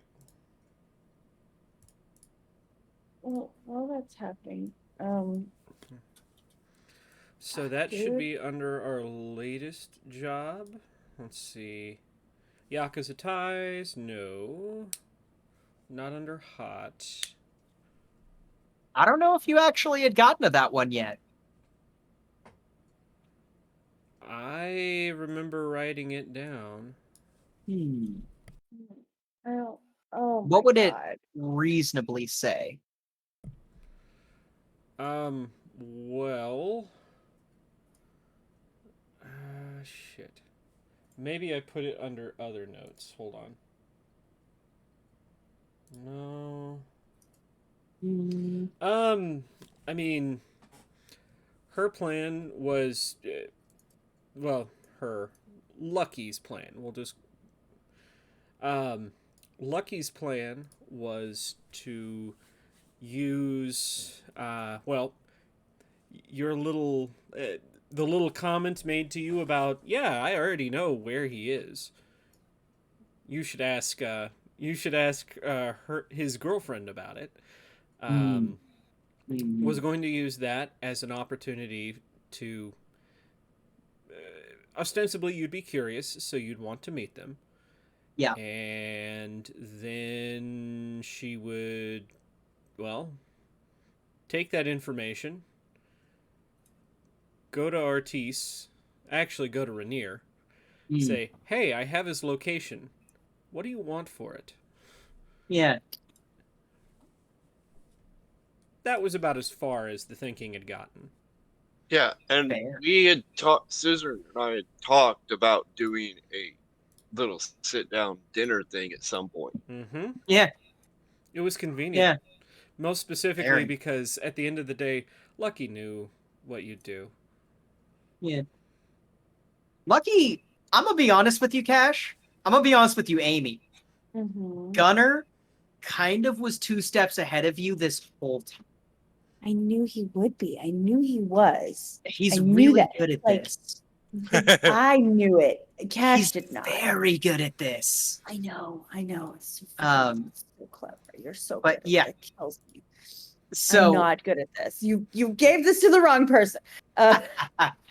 So basically, at this point, you've kind of looked through all of this. You have the sniper's bio, just to remind you. You've got Varric's bio, which is not super detailed, but you now have a way to reach him if you ever feel like you need to. Right. And yeah, basically, you have. In full disclosure, Amy, to my knowledge, I've never talked to this sniper. And As I far will as I actually know. say, canonically, As far as I you know. have not talked to Varric. Okay. I think I that was gonna Varric say has I been didn't very know. much an outside influence that neither Sam nor Lucky really wanted to take advantage of. No, literally looking at this, and I'm like, it's basically, look, I don't want the Yakuza's help as much as I'd want, it's basically being handed the chain to a pit bull that's suffering from rabies. It's like, Mhm. this is be going to lead to fair. nothing but bad. Nothing but Yeah. bad. I don't want to touch I it, mean- but I can't straight up tell the Yakuza, no, I don't want your gift. Yeah. Because Right. that's It'd be more like if you were sitting in church and then someone came up and gave you a gun and then pointed a gun at you and said, "You're gonna keep this gun. You might need it." And it's like, I'm in church. Like, you know what I mean? I don't know why I need this gun, but I can't really turn it down right now. Yeah. Right. So I wanna look over to Scene and be like, dude, we need to fire Boris, but first we need to interrogate Boris. Actually, Now, Cena will look at you and go, fire. because I may not have this opportunity, I will vouch for Boris. Boris didn't do anything. He wasn't threatened with at gunpoint. Boris will tell you as much. I am telling Scene you figures this. the same thing. I will tell you this because I don't think you should get rid of Boris. I Okay. think Boris is the only person who can unfuck the financial situation that is this club right now. That's essentially where Scene was going with that too. No, that's Just fair. Yeah. Yeah. no, knowing Sam or Lucky or Sam Lucky, this was not Boris's idea. Yeah. But we'll just keep a closer eye on things. And this Jezebel Okay. of yours, I think, will allow us to be able to do such things a little bit easier. Yeah. Oh yeah, absolutely. Yeah. I mean, take away that latitude, but if you put it between multiple people, he's less inclined to go commit die. Yeah. Right. Right. I mean, we do need to talk to him though. We do need to talk about the bomb. Yeah. Right. I think Like- that one of the biggest ones is that Jezebel actually herself, as if responding to what you are saying, Scene, Doesn't fucking surprise me. sends a message to both of you that basically says, Fat Man didn't have much to do with anything but the bomb in his office. Thanks, girl. Thanks, girl. Yeah. Yeah, no, that's why I was like, but I do need to talk to him about that. Yeah, this would be a good time to have a conversation. I mean, what else? Oh, Which I think, Okay. which by the way, Scene will have or will now send a message to all Tartarus members and crew that it is safe to return and to do so Yeah. at the earliest convenience. Yeah. I'm assuming Yeah. there's a meeting that's going to need to happen. we're Yeah. we're gonna have to have a meeting. So shit, it's you and me then, huh? What the fuck? Well, it's you, me, and the crew. We're not going to No, keep I- secrets around here. No, part. No I more don't- secrets, they say. No, I don't want to keep any more Hey, I've secrets. seen this one However, before. speaking Yeah, that of, sounds familiar. Yeah, Speaking don't of- work. It's brand new. speaking of not keeping secrets, Scene, I very much need you to not tell anybody about Jezebel. That'd be great. Don't do it, please. Like Payne will- had an I will idea, has an concede that there are Okay. going to be secrets that need to be kept for safety reasons. And Right. Jezebel will be one of them. Hey, like that Yeah. sniper from Felix. All I'm gonna say Yeah. about that. Anyway, No, I don't think Felix needs to know about this sniper either. So Payne has an idea about Jezebel, and in a serendipitous occurrence, so did Connor. But now there's just Payne. But I don't think Payne's gonna say anything. Maybe I should talk to him about that. Shit. This is really hard. You wanted a major shareholder. Yeah. How do you think you get one? They By don't just killing fall the out the boss. sky cash. You just got to shoot your boss for it. You just gotta shoot the boss, apparently. Mhm. No. So there is one thing that I want very badly. I'd like to handle all the network stuff that happens throughout Tartarus.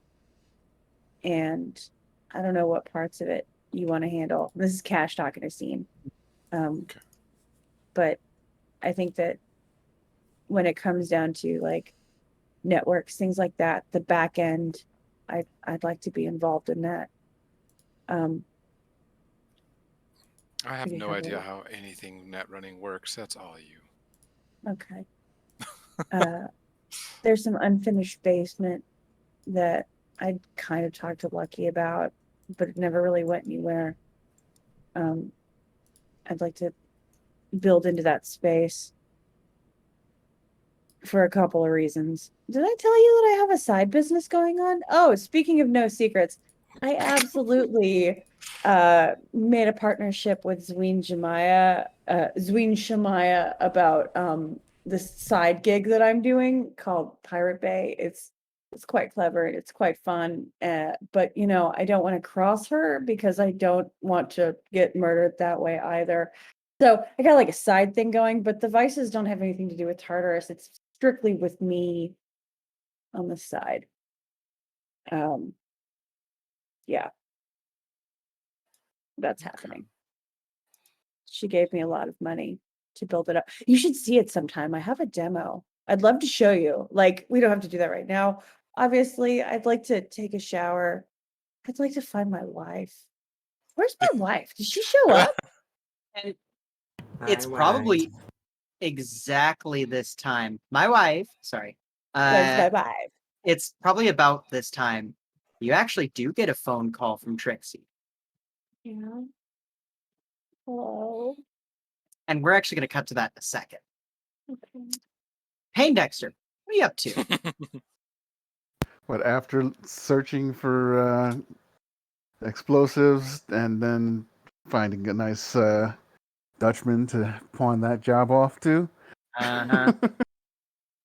I'm gonna go downstairs and see how Trinix is doing with Lucky. Yeah. You head down, and Trinix and Suzerain, I mean, you guys have almost got Lucky buttoned up. And I think Payne probably, it's a weird dichotomy of seeing these two pretty short and lanky doctors working like fucking whirlwinds on Lucky, and all these vital monitors and medication lists and shit like that up. And ordering And then Scav around. yeah, and then Scav is just standing there like staring, just like partially trembling, just the whole time, just like watching. Also, I forgot Yes. something that I should have mentioned when they were doing shit in Lucky's office. Yeah. That there is a monitor that if Cachette ever flatlines in the Meganon, it will geo ping them for up to 10 days. Yeah, that makes sense. I like that. But yeah, that's kind of what you see in the med bay. And like Trinix, do you have a reaction to Payne coming in? Better not be bringing a gun in here. I'm kind of fucking sick of them today. I'm not gonna be using them, but they're still hanging on me. Hey, Scav. And he kind of just like, huh? You know how if you make a wish and then you tell everybody about it, it never comes true? Uh-huh. And he's And you not know looking how at you. you know how a watch pot never boils? And as if he has like this moment of cogency, his eyes sharpen for just a second. And he's like, not leaving her. Do you trust the Bobbsey twins here? He's like, The pops into yeah, I don't fucking trust God. Well, then you might want to come over and have a drink, have a religious experience so that God comes down and pays no attention to her and just looks at you and goes, "Wow, he's fucking drunk." And he kind of turns towards you and goes, Payne, do you know how long I've spent my life in a fog, only to realize that literally none of it has mattered? I've just been a fucking cockroach that's been stepped on the street, and I was lucky enough to get put in a nice garbage bin. I found one good thing in my life. I'm not fucking letting it out of my sight. I'm sorry, man. And like, he just turns back and keeps watching her. Don't be sorry. Just try to make sure you don't crack under the pressure. If He's something like, happens and she gets all fixed, but Yeah. she still has that crazy guy in her head, it's going to be even worse for you. he's like, and he sits down probably, and he still keeps an eye on her. And he probably says, you know, if it wasn't for her, I'd be dead. And if it wasn't for her, I'd be some turned out nobody on the street, high off my fucking head. Maybe I'd get killed in a fucking bar fight or some shit. Just like I've had Jaco the luck. Pastorius. Yeah, That's not He's- funny. yeah. And he's like, better or worse, meeting you people, doing the things I've done. I don't care whatever the fuck that disease says. This has been some of the best year of my life. And it's only gonna get better. I'm gonna make sure that she doesn't fucking die. I don't know what I can do, but I'm gonna be here. And he kind of freezes for a second, and he looks at Trinix and he goes, "Hey, Narcan, where is it?"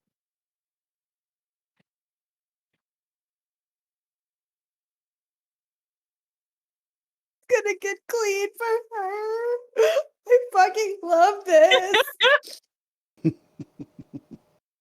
And yeah, Trinix, do you point where the Narcan is?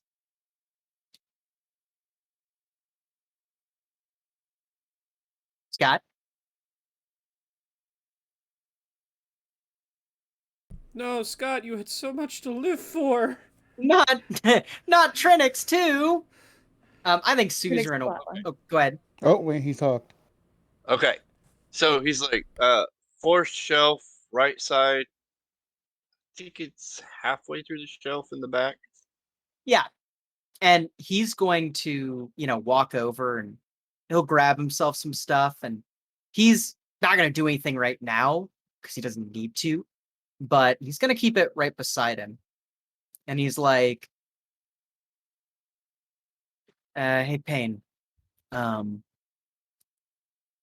if you do want to lend a hand, I wouldn't mind maybe some coffee or something. If it's not too much, I can always ask one of the Dutchmen or something. You got it, man. But just saying, she can't see you. So standing there real quiet, not going to do anything. Maybe talk to her. Maybe that's going to get her out instead of him. Kind of nods, and it's not a And, bad idea. Payne will go to get some coffee for the poor sod. Just don't sing. She hates your Yeah. singing. He's a drummer. He knows he can't sing. Hey, Fair. what do we call percussionists? We I call don't them know. those people that hang out with musicians. Hey, I got one for you. no.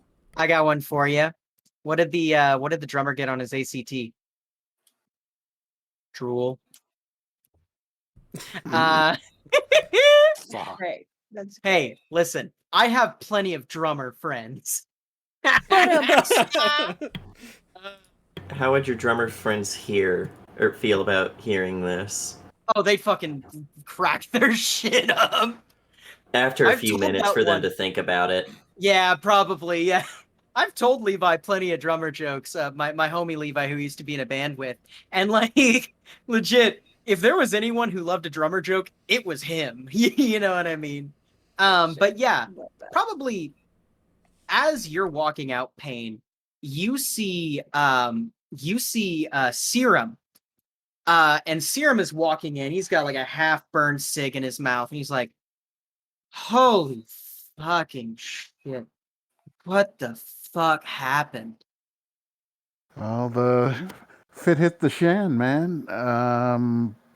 Bullets flew. Crazy voice was coming out of the boss lady, Mm, saying she was the boss man now, mm, and brave choice. she took some lead, a lot of lead, and the kids are cutting her up to make her get put back together right. What, so you think the Pirate Queen's gonna make it? I have no idea. I'm no doctor, and I don't play one on TV. Yeah. Kind of chuckles and goes, shit. You know what I had to do to get Suzerain? She was throwing up on the interior of Richter's old sports car. Scene, you can have your van back.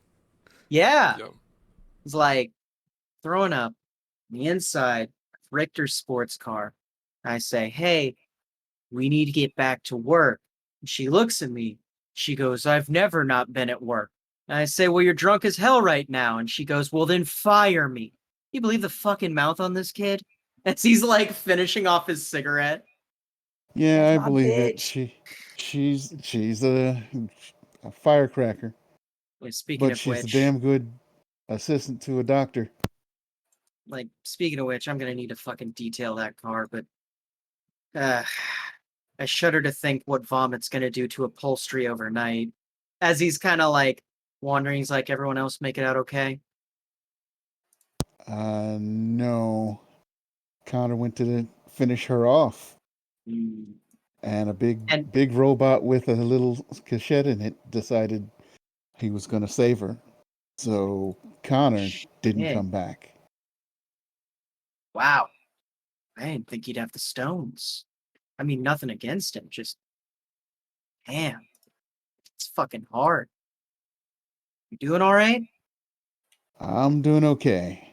Um, it's all a bit crazy to me, but I guess it's less crazy than stuff I run into outside of here. I thought this was the normal place to be. I was wrong. Kind of shrugs and goes, well, getting attacked by gangs of cyber psychos, highly equipped government or corporate agents, infiltrated with Frankenstein men. If you thought this was normal, man, I thought you signed up for a movie. Kind of with a big grin.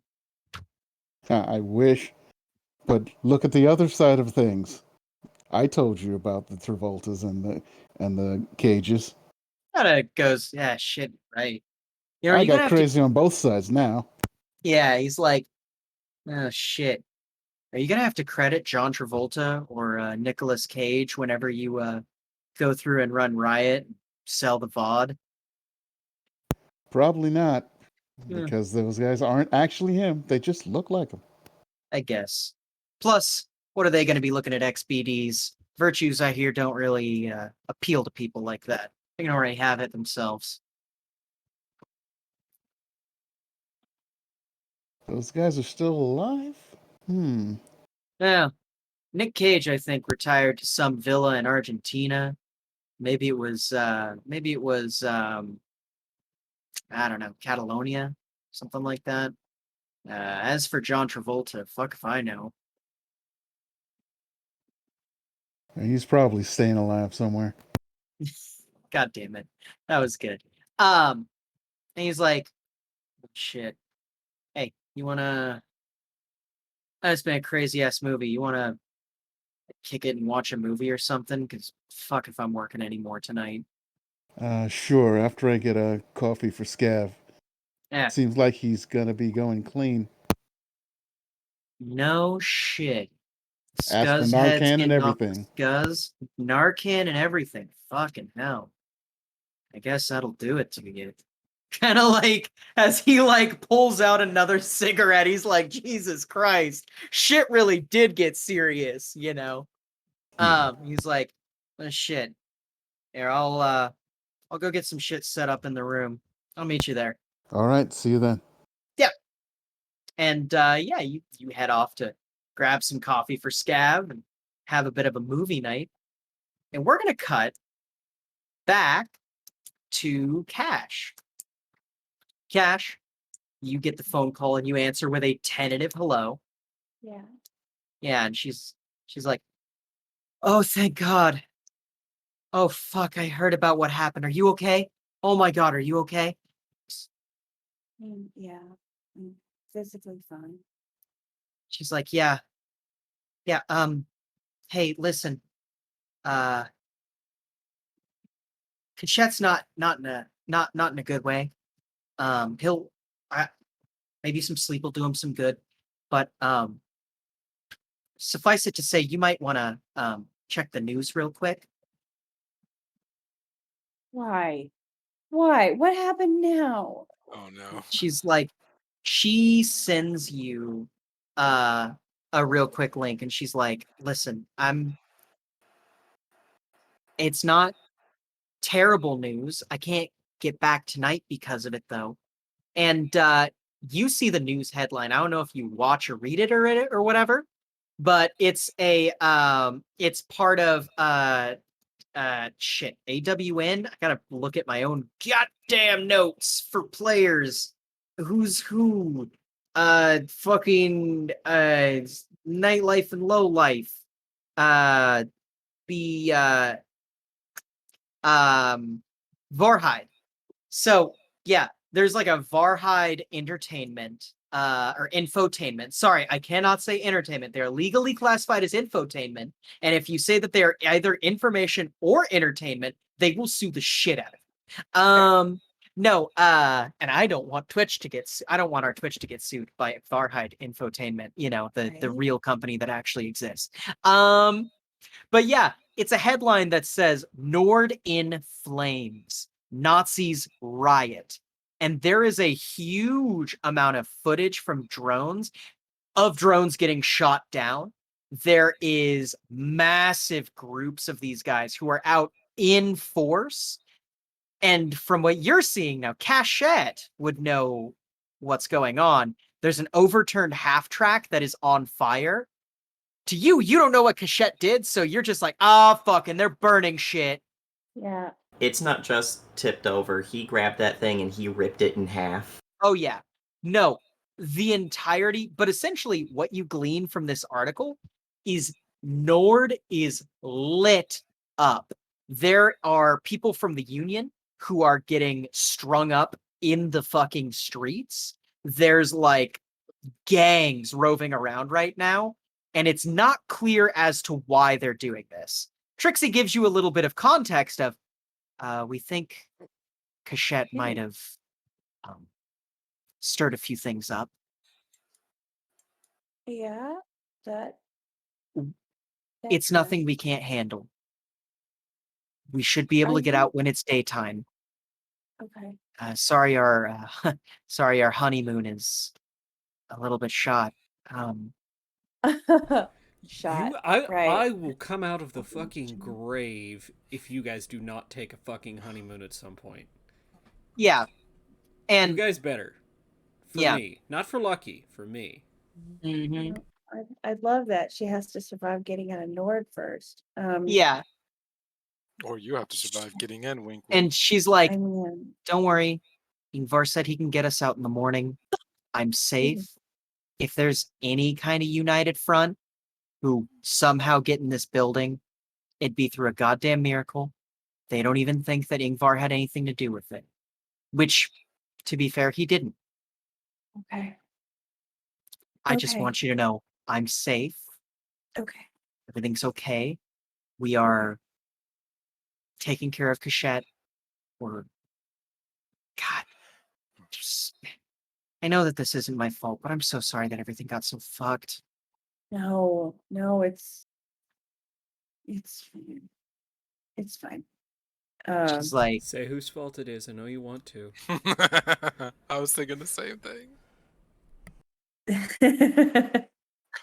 this will never be your fault. This No. is a I'm fucked up talking situation. Valencia Oh, no. Scarlatti. It's all her Mhm. fault, right? honestly, I'm not. I can't tell you you're wrong. right. Like, It's all I Queen don't. Victoria's fault. It Mhm. is. So It's Lisa's fault for getting captured. No, I loved her. I'm It's so Lisa's fault for being upset. so permeable. Mhm. Damn Yeah, it. why'd she have to be bullet soluble? Damn it. Yeah, Yeah, I'll just be like, listen, I'm glad you're safe, and I you're so kind, and I love you so much. And Yeah. it's I ruined my outfit. she's My like, oh, go ahead. no, just like she's looking down, she's just like, this is She's like, listen, I know what happened. You didn't do anything wrong. Cachette didn't do anything wrong. You all did what you had to do to survive. I don't blame you for anything. I don't think that you I think you were put in the hardest situation that you've ever been put in, and you reacted to it. And you know what? It sounds like everybody but one person got out. Well, no, she'd say, sounds like everybody but two people got out. And yeah, that's a no, miracle whenever guns get involved. I know, and I hate them, and I hate this. This is why I was a net runner. Like, I'm a net runner. I Mhm. don't do guns. It's not my thing. It's just so barbaric, Clearly like it is, because Yeah, and it did direct. she's like, she probably at this point goes, yeah, frying someone's brain a million miles away is a little cleaner. Kind of as a I joke. mean, at least I don't have to be there to see it in person. Yeah. Lucky's in surgery right now. We'll see what happens. Hopefully she makes it through the night. I don't know. Trix, she fucking I know it's not her. Man, there's so much. So she was like a different person. She was a totally fucking different person. And I don't have enough context to give you anything else. And she fucking threatened that she put a bomb in you in the cake that you ate. And then I just fucking lost it. I just wanted her to die. He's like, hey, do you think that that was a bad reaction to someone saying that they wanted to kill me and that they would kill me? No, Trixie, I'm gonna be totally honest with you. If anybody ever tried to kill you, I'd burn the fucking world down to fix it. Um, And, she probably didn't call you on vidcoms, probably for safety reasons, yeah. Um, but you can hear her smile on the other side. She goes, hey, I believe you, and I'm glad. But I need you to realize something. Just because you feel that way doesn't mean you're wrong. I feel the same way.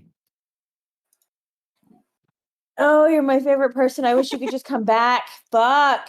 Yeah, and she's like, God. tomorrow. I'll be back tomorrow. Everything will be well, I can't promise you everything will be fine. I'm not gonna fucking lie to you. But I can promise you everything between us is fine. Better than fine.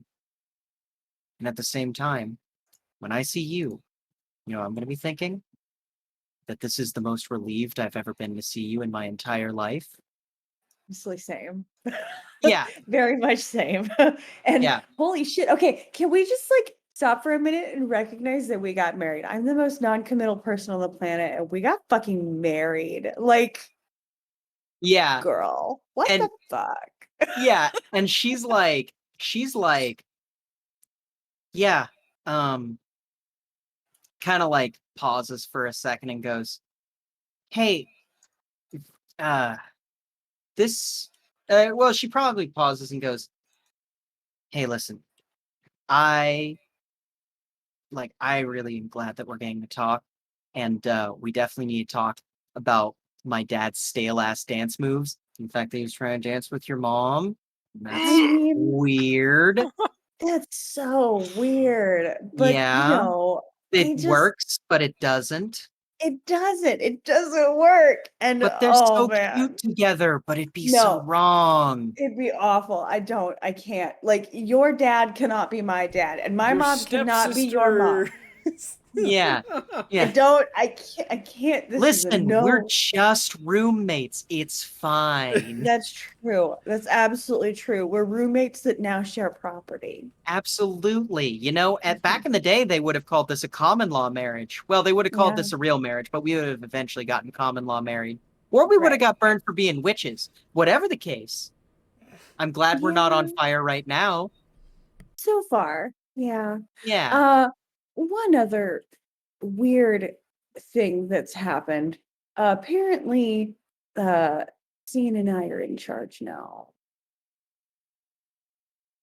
There's a pause for a second. She goes, "What do you think you're going to do with it then?" Oh fuck, I don't even know. Kind of goes, "Well, I know how you get. You get overwhelmed before you think about the thing. And then you freak out about the thing. And then when the thing happens, you're so overwhelmed you don't know what to do with the thing. Right. I know I can't be there tonight to help some relaxation, like the winky face shit, She's like, Yeah. but I need you to do something for me. Tonight, Yeah. before you go to bed, if you even can get to bed, which, babe, please try to get some sleep. Yeah. I need you to think. Because if you don't think and you walk into this, I'm not going to have you for that long. And I'm here for you, no matter what you decide. But not Cash, but Luna, Yeah. I need you to think about this, okay? Okay. And she has her serious adult voice on, which she doesn't She get all that does. often. She does. I can hear it. I can hear the Yeah. voice. Like, Yeah. I'll definitely think about it. I absolutely Yeah. need a shower. And I gotta go down to med bay for a second because I gotta deal with a hand thing. I'll tell you about it when I see you. Yeah. Yeah. Okay. I guess I'm gonna let you go. You're safe. Yeah. I'll see you tomorrow. Be safe. Don't Yes. let those fucking Nazis fucking catch you. I swear to God, Trixie, I will burn Nord to the fucking ground. He's like, don't Okay? worry. They're Shit's already already burning on Nord that. to the ground for you. I know. I'll just, salt the earth so nothing can grow. She's like, "Pfft, as if the corpos didn't do that already. I Listen, mean, that's fair. Ivar's giving us an escort out of town. He's doing it Okay. as a favor to he's doing it as a favor to Felix. Okay. Well, not a favor. He's doing it for Felix, sort of Yeah. thing. Yeah. And she's like, by the way, getting a weird look into that relationship, it's weirdly wholesome. They genuinely care about each other. I know, I fucking love it. I'm so glad we didn't try and fuck Ingvar. And he Like, doesn't that would have even been talk. I- Barely. I'm sure that they've got pillow talk between the two of them somewhere, some way. She's like, hey, listen, Like, I can't gossip about the man in his own house, though.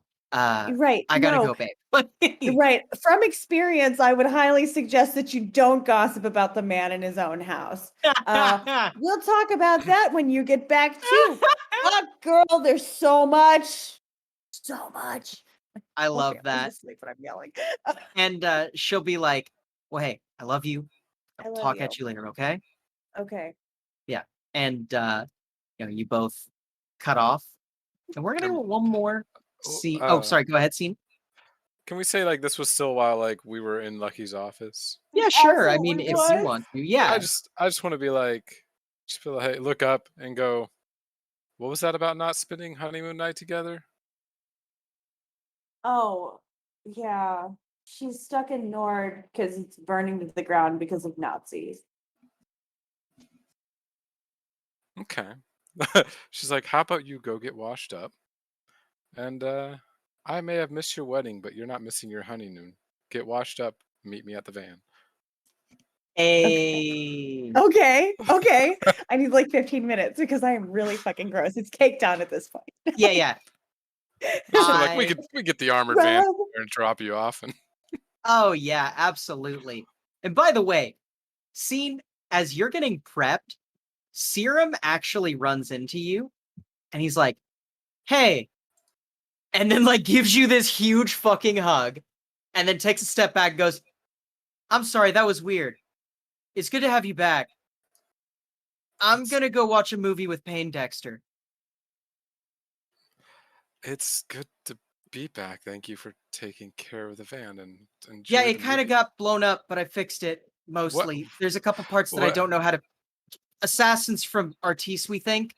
Um, Air to ground rockets. Not much I can do. I'm sorry. I tried to work on it. It's mostly fixed. And he like immediately starts sending you schematics and shit. He's like, so like I got the rear differential going and I had to do some body work and replace like this frame and this frame. You know, he's going off. Yeah. You know what I mean?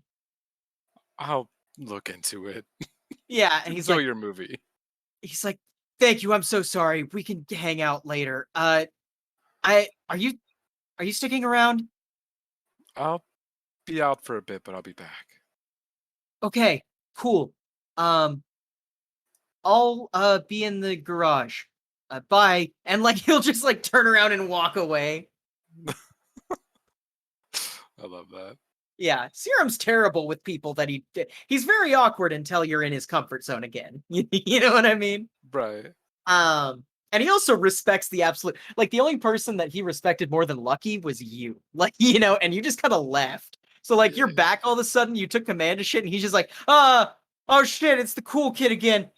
Like, but no, yeah, and we're gonna cut from there. And we are gonna have you guys go back.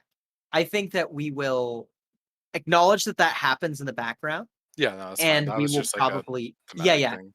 because next week we are going to move forward and you guys are going to have a payday and I'm also going to ask you some very specific questions between session. But I want to get one more scene. That's a scene with Lucky,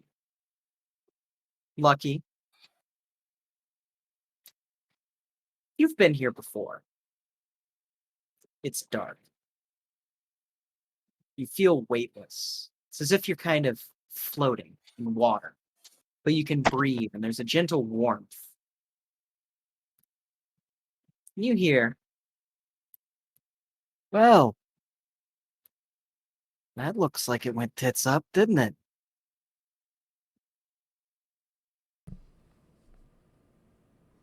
She is going to pretend the voices do not exist. Goes, nah, I'm not that one. You did become a sick puppy for a little bit, though. Might want to go to the vet. Take it easy. Don't, stress yourself out too much. Remember, why did we tell ourselves that the pilgrims were, folks that we were friends with? Because we were thankful. And the voice disappears. That is such a Lucky? fucking Sam line. God damn. It almost doesn't make sense. Oh god. Fucking Hey, guess who's been working with Sam for a fucking real life year? Ugh. But no, probably fades off. And Lucky, for a brief moment, your eyes flutter. You see Scav sitting on the couch in your office, and you see yourself sitting on the chair. And it feels like you're kind of outside of it. You see yourself, you hold a gun to your head, and you blow your head off. And you see Scav puts a gun to his head and blows his head off. And then you see every Dread pirate, one by one. Every last one of them puts a gun to their head and blows their head off. But the last one, Connor, stands up, points a gun at your corpse, and Cachette, who doesn't have a head, blows Connor's head off. And they all fall down. All right. So, let us get some sign-offs. Let's start with Connor, arguably the most impactful decision of today's session. Let's get a Brian sign-off. Brian, I used to play Connor. Used to. Very, very, very well, the operative word. Yeah, so works on making a new one, and it should be interesting. It definitely will lead to many segues for our GM to have fun with. But besides that, you can find me on the occasional Friday in Yakshas, where I play the magistrate of the Shogun. Got to get back into that. Gotta meet a particular person one day, and let's just see how that ends. It could be interesting. Yes, I finally got my Twitch and D&D Beyond back, so I can finally get into Amy's game Yes. with the Yay! character. Yes. We need you. Well, they need you. I don't need. I Wow. mean, I need you because I love fine. you, but they need you. Whoa! That was 48 hours of pure hell. Somebody. Actually, we all really need you. Somebody's about to make a stupid decision involving a red dragon, and it's not going to end well. And I Oh. haven't told the players this, but I'll tell you now. It's not just a regular red dragon. It's an ancient red dragon. Oh, I figured. You're fucked. Oh, even more fun to play with. Yes. know. Yeah. Yeah. Hey, you lower its DCs all feeble-minded, then we can polymorph it together. How's that sound? I There we go. love that. Not if I feeble-minded first. You can also find me on Saturdays running After the Bomb, which will be next weekend, where, yeah, they hit the mother load on the last session. So they're set for a while. And also this Sunday, you can find me running Gloomfall, D&D 3.5, set in the Underdark. Let's see if they want to take up some of these deals that have been handed out to them. I am so fucking excited for Gloomfall. Yeah. You have no idea. We'll see how that happens. Mm-hmm. And there's at least one other game coming down the pipe, but I will let that person announce that game. That's not my job. And that's it for me. All right. Excellent. Next, let's get Payne Dexter. Surprisingly, well, not surprisingly, you've kind of always been the human connection in all of this. Like very just, hey, what's the neutral outlook on all of this? Let's get a Yeah. Payne Dexter. Yeah, this is Computer King, Supervillain Streaming, and Payne Dexter is, well, he thought that this was the normal crew, the normal jobs, normal things going on. But you got a crazy boss who has old man's voice. You got people shooting each other on their own team. It's just nuts. Meanwhile, he's looking forward to Travolta's and Cage's, which still is crazier than what's going on with us. Okay, and on tomorrow and every other Friday is the Immortal War, I'm pretty sure, right, Rowan? Yeah. Yay. Where I play a sneaky samurai who has to go and frame a thief in order to take the spotlight off of somebody who nobody told was important, so he was throwing the shade on them. Every other Friday, other than that, I'm in Yakshas playing a guy who drives a big monkey mech, and on Mondays I'm in the Shardverse. I don't remember what number because I don't want to remember what number. Where I'm Lollipop, who is a giant brain person with a very small, spindly body, who has to convince people to perhaps convince people to steal a piece of the Starstone. Don't know what I'm talking about? Go watch the back episodes. They're fun. And that's all I got. Excellent. Next, let us go to Trinix, arguably the most important person in this session. I mean, I think everyone in this session was the most important person, to be honest with you. But I mean, Trinix fucking saving saving Lucky's life. Let's get an outro from Scott. Saving Private Lucky. Mm-hmm. All right, my name's Scott. And yes, today I played Trinix as the medical person to save him. Who's ever in there, Trinix doesn't care. They're coming back because he's not 100% sure who he talked to in the office. So, we'll go with that. That's fair. Honestly, that curiosity is a really good motivator. Ah, I love that. Sorry, continue. All right, before I get to the rest of the outros, I want to announce this Saturday I am going to be hosting a fun little Doctor Who game. Okay, the game will take place. Our players will be Time Lords on Gallifrey. The moment after all the Doctors came together, all 13, 14, 13. Yeah, 13 of them gathered together, took Gallifrey out of the Time War, and put them in that bubble universe.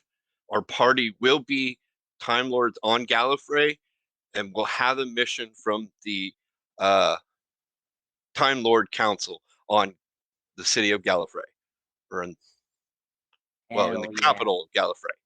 So come Saturday, 10:30 or so, and watch and have some fun with Doctor Who.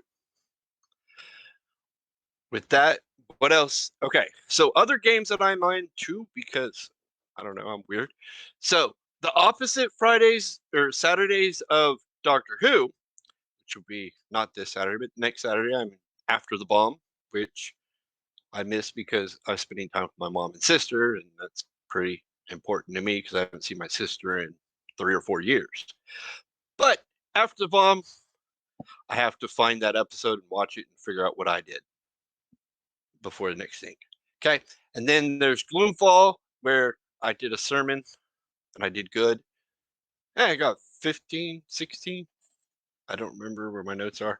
16 or so followers to join us. Maybe it was 15. 16 sounds right, though. Yeah. Anyways. And then Monday, I'm in the Strike verse, Shard verse, some 16, 30, 80, 90, I don't know. Some weird number. But every time it just gets more abstract and I love it. Yeah. So I'm in that one. I'm the healer in that one too for some reason. Apparently I'm on a healing bench. Whatever. That one's fun. And yeah, that's all the games. Sorry, I had to think about what day is what. Oh, dude, me too. I'm in like most of the games on this channel, so I'm like, wait, am I in? What am I in? What day? No, I feel you. Next, let's get on over to our local stompy man himself, Cachette. Big character moments for Cachette today. Hi ho, friendolos. My name is Rother. Knows Nightheart got me here today, where yes, I played Cachette, who almost picked the fight he probably wouldn't have won, or he could have won. Would have It won, would have been and bad. then made a bad enemy. That's how you get werewolves sent after you. Mm-hmm. The people who aren't in suits of armor and would still kick Connor's ass. Yeah, that's the problem. Is an army of cyber psycho SWATs like. And yeah, had some moments. Gonna have some moments. I was gonna have to play a little general and sort these Nazis out by being like, "Hey, you gonna riot? That's a paddling." Mm. And paddle them until there are no more butts left to paddle. And by that, I mean get rid of all of them. You can also find me here on Fridays, where this Friday it is the Immortal War, where yeah, it's an L5R homebrew setting. And there's some wacky shit going on there. Bombs were thrown in the tea house. The dog was scared. Oh. And every other Friday, you can catch me running Yakshas, where demo derby time. Yeah. You're gonna get a very weird combat. It's gonna be great. This Friday. Mhm. Please look forward to it. You can also find me here Mondays in Fire Strike Battle of Hastings 1066, where I play two brothers who are also in a big stompy boy mech with also way too many guns. Because I really like mechs. They're just neat. And then Mhm. on Wednesday, I am in Over the Horizon, almost said Tales from the Cosmos, where I play Sanel, who... Man, Sanel can't catch a break with people, but also can. He kind of stumbles lizard tongue first into victory when it comes to these situations. And that's it for me. All right. Now, let's go to, we'll say, boss number 2. And I am going to say that specifically because they seem to be taking that role themselves. Scene. Rude. It's boss number 1 to you. Uh, Yeah, I'm What gonna be up? honest, I thought you meant Cash. No. it's your boy, Sassy McNasty. Playing scene, having to come in and take charge. And, well, Jezebel pretty much did exactly what I was going to have Cash do, which is essentially Cash did exactly what I was going to have Cash do without having to do it. So good job, Cash. Great job already starting your job off great. Doing awesome. Yay. I got a cat meowing at me. Hey, And I then Lulu Dallas multipass. Omen just kind of carried Lucky in, and then got to the club and just like, I'm gonna just go hang out probably on the stage, and just kind of like sat on the stage chilling. Oh shit, Maybe I did forget to check in with Omen. I'm sorry. no, it's okay. Omen's kind of like a tertiary character at this point. He's there. He can go on joining missions probably better than Scene can. Mhm. But yeah, I have Scene back. Yes. And then you can catch me tomorrow in the Immortal War as Masahira, who is also helping. Wait, am I going with you on the frame of another thief quest? That's Or a good question. was that just a you thing? I can't remember. Computer King. I think Wait, you two were what going was that? together. I think we were Well- all going together to the docks to do to find a thief and frame a thief. Oh yeah, we were going to Mm. docks. Okay. That's where the thieves are. Having to frame a thief. What a cool concept. Right. Find a thief to frame a thief to save a thief. I'm only well, a framing a non-thief. thief because it's easier to than talking people into letting me frame an innocent person. Exactly. True. And then we go find my nephew. Got to figure out where to go from there. I think. Oh yeah, that's why I'm going to the docks, because I think that my nephew went there too. Mhm. Because they took a ship out. Yes. And then you can also catch me next Wednesday in Over the Horizon as Gideon Sunborn, who was just like, fuck. There's a lot going on, and I don't quite know. We're gonna go on this huge expedition. We all got amazing visions, and now it's just like, what's the next step? What's gonna happen to us? I'm worried. It's Bob. I like Bob. I trust Bob, but I also don't trust Bob. You know what I mean? You what? Stop it. It's a Get different out. Bob. Anyways, It's And not. so are all the other Bobs. It's but this not. one's good. I swear. I swear. I No. know it. I know it. Don't- Sussy baka. Don't be Amy a year ago when she thought Bob was good. Don't do that. Amy learned. You learned. this. Anyways, Has you can Amy catch- learned about the cyberpunk setting yet? Amy learned about the cyberpunk setting. You can also catch me on every other Friday as we loop back around in Yakshas as Sin with Legion, aka Set at his side, as we are going to a Mecha Derby. Max will punch, Max will kick, Max will smash, who will come out alive as we go win back one of our newest DM NPCs, Blackbeard, back from the guy who won it from her. Quotation mark. He cheated. Yeah, so I was like, quotation mark. And yeah, that's me, folks. All right. Let's go to now boss number 1, Ms. putting on her big girl pants. Let's go to Amy getting cash. Who fucking knew, right? So okay, who knew you just had to shoot your boss to like move up the ladder? You know what I can tell you? Who knew? I would do that in every corporate setting. Shoot your Yeah. boss, get ahead. I'll Yeah. tell you who knew. Gunner and Who? I for months.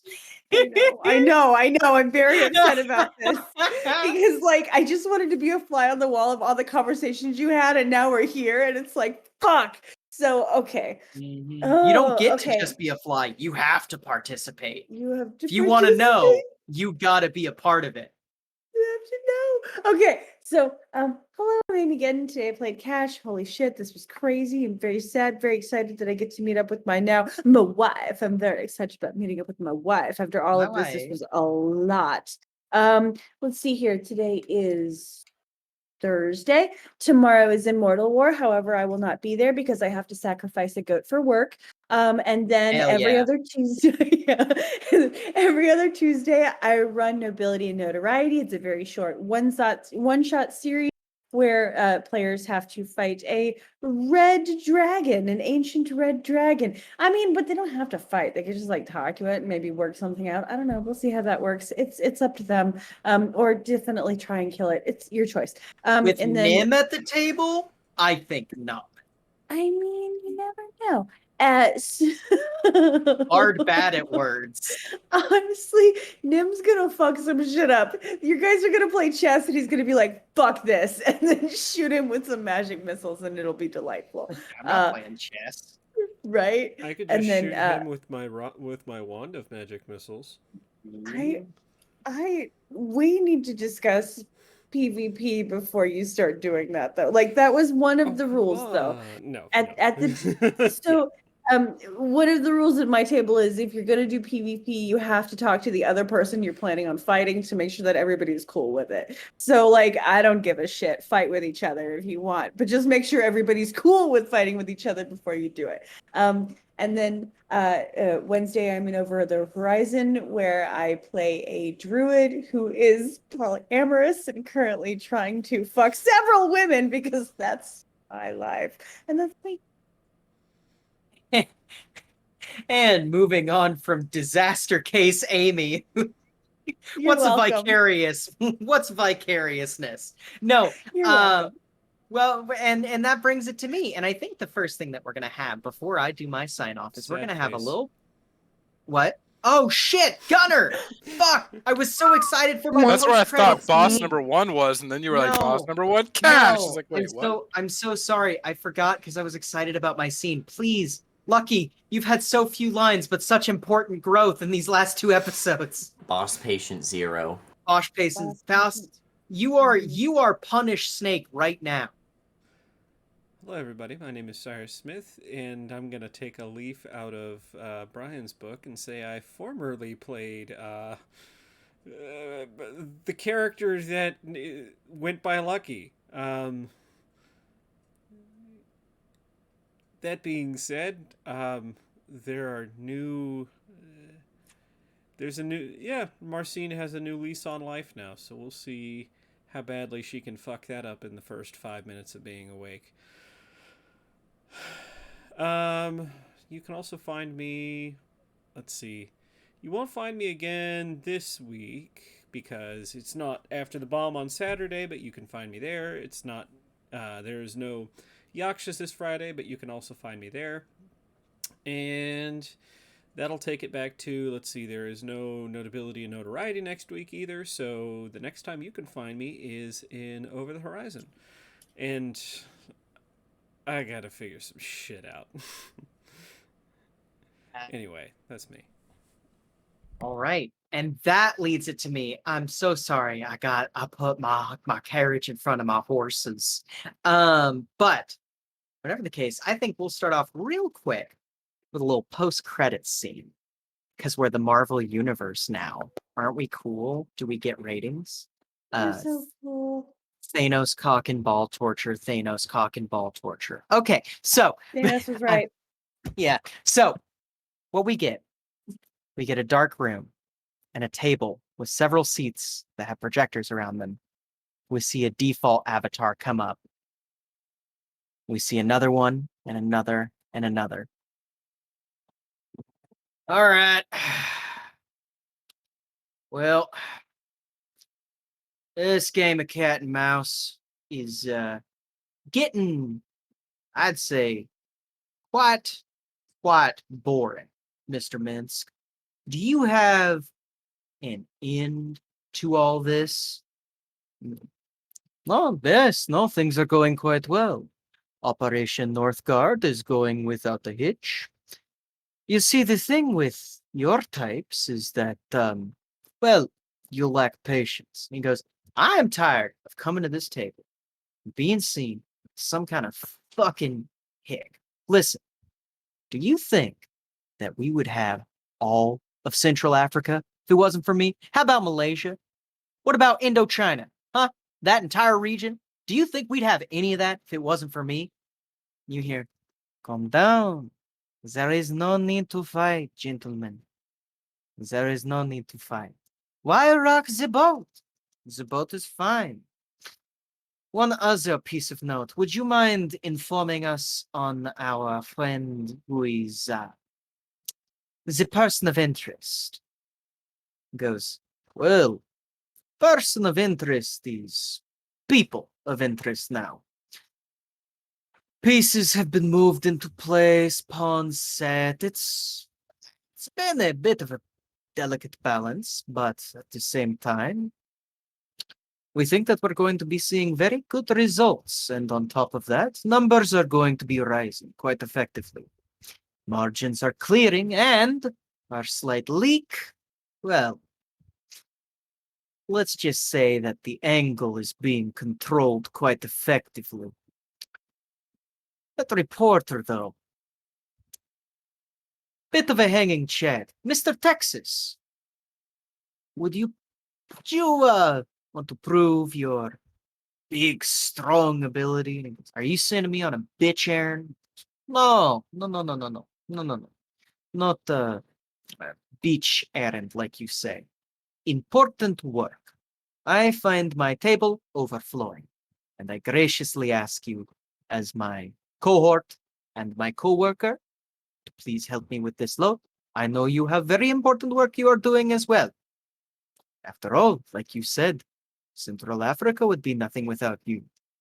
Kind of hear a, yeah, that's right. Whatever, fine. I'll deal with your stupid little fucking reporter. Why do I need to deal with him again? Operational security is slightly breached. Something you couldn't handle, Minsk? Well, I guess I'll clean up your mess. Ah.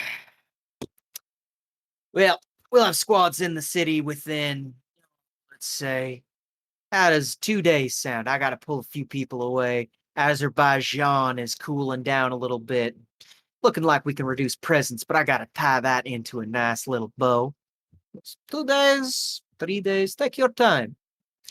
So long as he doesn't leak, I think that this boat can float for as long as we need it to. But I appreciate your cooperation. Mr. France, is there anything else? Says, we would like to introduce we would like to introduce another member to the council. Please, I would like to introduce to everyone Mr. International. Mr. International? What kind of fucking name is that? You just hear, it's the name that I picked. I'd prefer if you referred to me as such. Or you could not refer to me at all. Oh, great. Another one of them loudmouths. Is this one going to get bumped off like Argentina? He goes, please, Mr. Texas, give him a chance. He's going to be assisting Mr. Minsk as well. What? Okay, so are we all playing Minsk's game? Listen, all of you, I know you're there with Minsk. You're sending me there with Minsk. International, whatever the fuck is going with Minsk. And he goes, the reason we are working with Mr. Minsk is that there are very important things happening in New Amsterdam. We wouldn't want the crown jewel of our throne getting thrown out of, well, tarnished, would we? When business must be handled, we are the ones who handle them. There is no further information. Private comms can cover everything else. Goodbye. And you see one by one, each of these figures disassociate away, disappear. And hello, everybody. Today, you caught me running New Amsterdam. My name is Mira, also known as Mirror Shades GM or Mirror Shades Gaming. If you like my GMing style, please catch me on mirrorshadesgm@gmail.com or send me a call or email or text at 6202189949 because I'm lonely. Or even if you want to contact me on Instagram, contact me at Mirror Shades GM. No, Mirror Shades Gaming. That's the one. Yeah. My business cards are sitting on my dresser, not in front of me. My lovely business cards.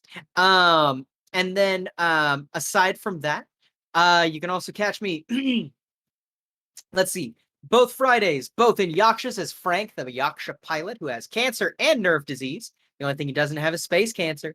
You can catch me also as Hiroki, the Himbo Samurai, in every other Friday, like tomorrow, for Immortal War. You can catch me on Saturdays, every other Saturday, where I am in After the Bomb, playing as Adam McCarthy, the guy who just keeps getting fucking injured on the battlefield.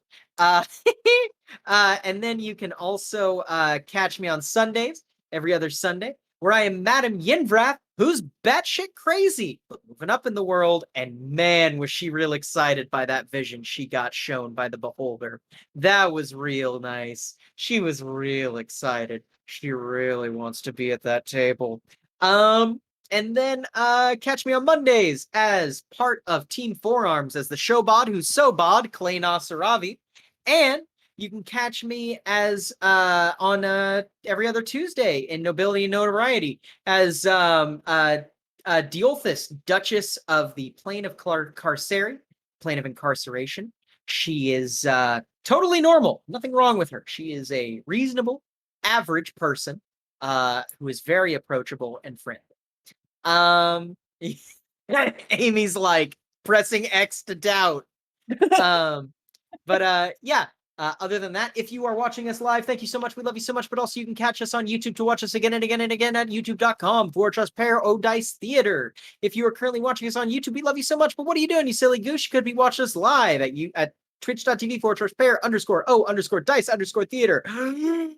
And if you happen to enjoy a little bit of the tweeting, the twit twatting, even though there is a twat who is leading Twitter and he is tweeting about twit twattingness, you can still catch us on Twitter at Pair Theater, especially if you like hot memes. And other than that, my name is Mira. Let's get out of here, but not before we get an R.I.P. Connor. Oh, R.I.P. R.I.P. Connor.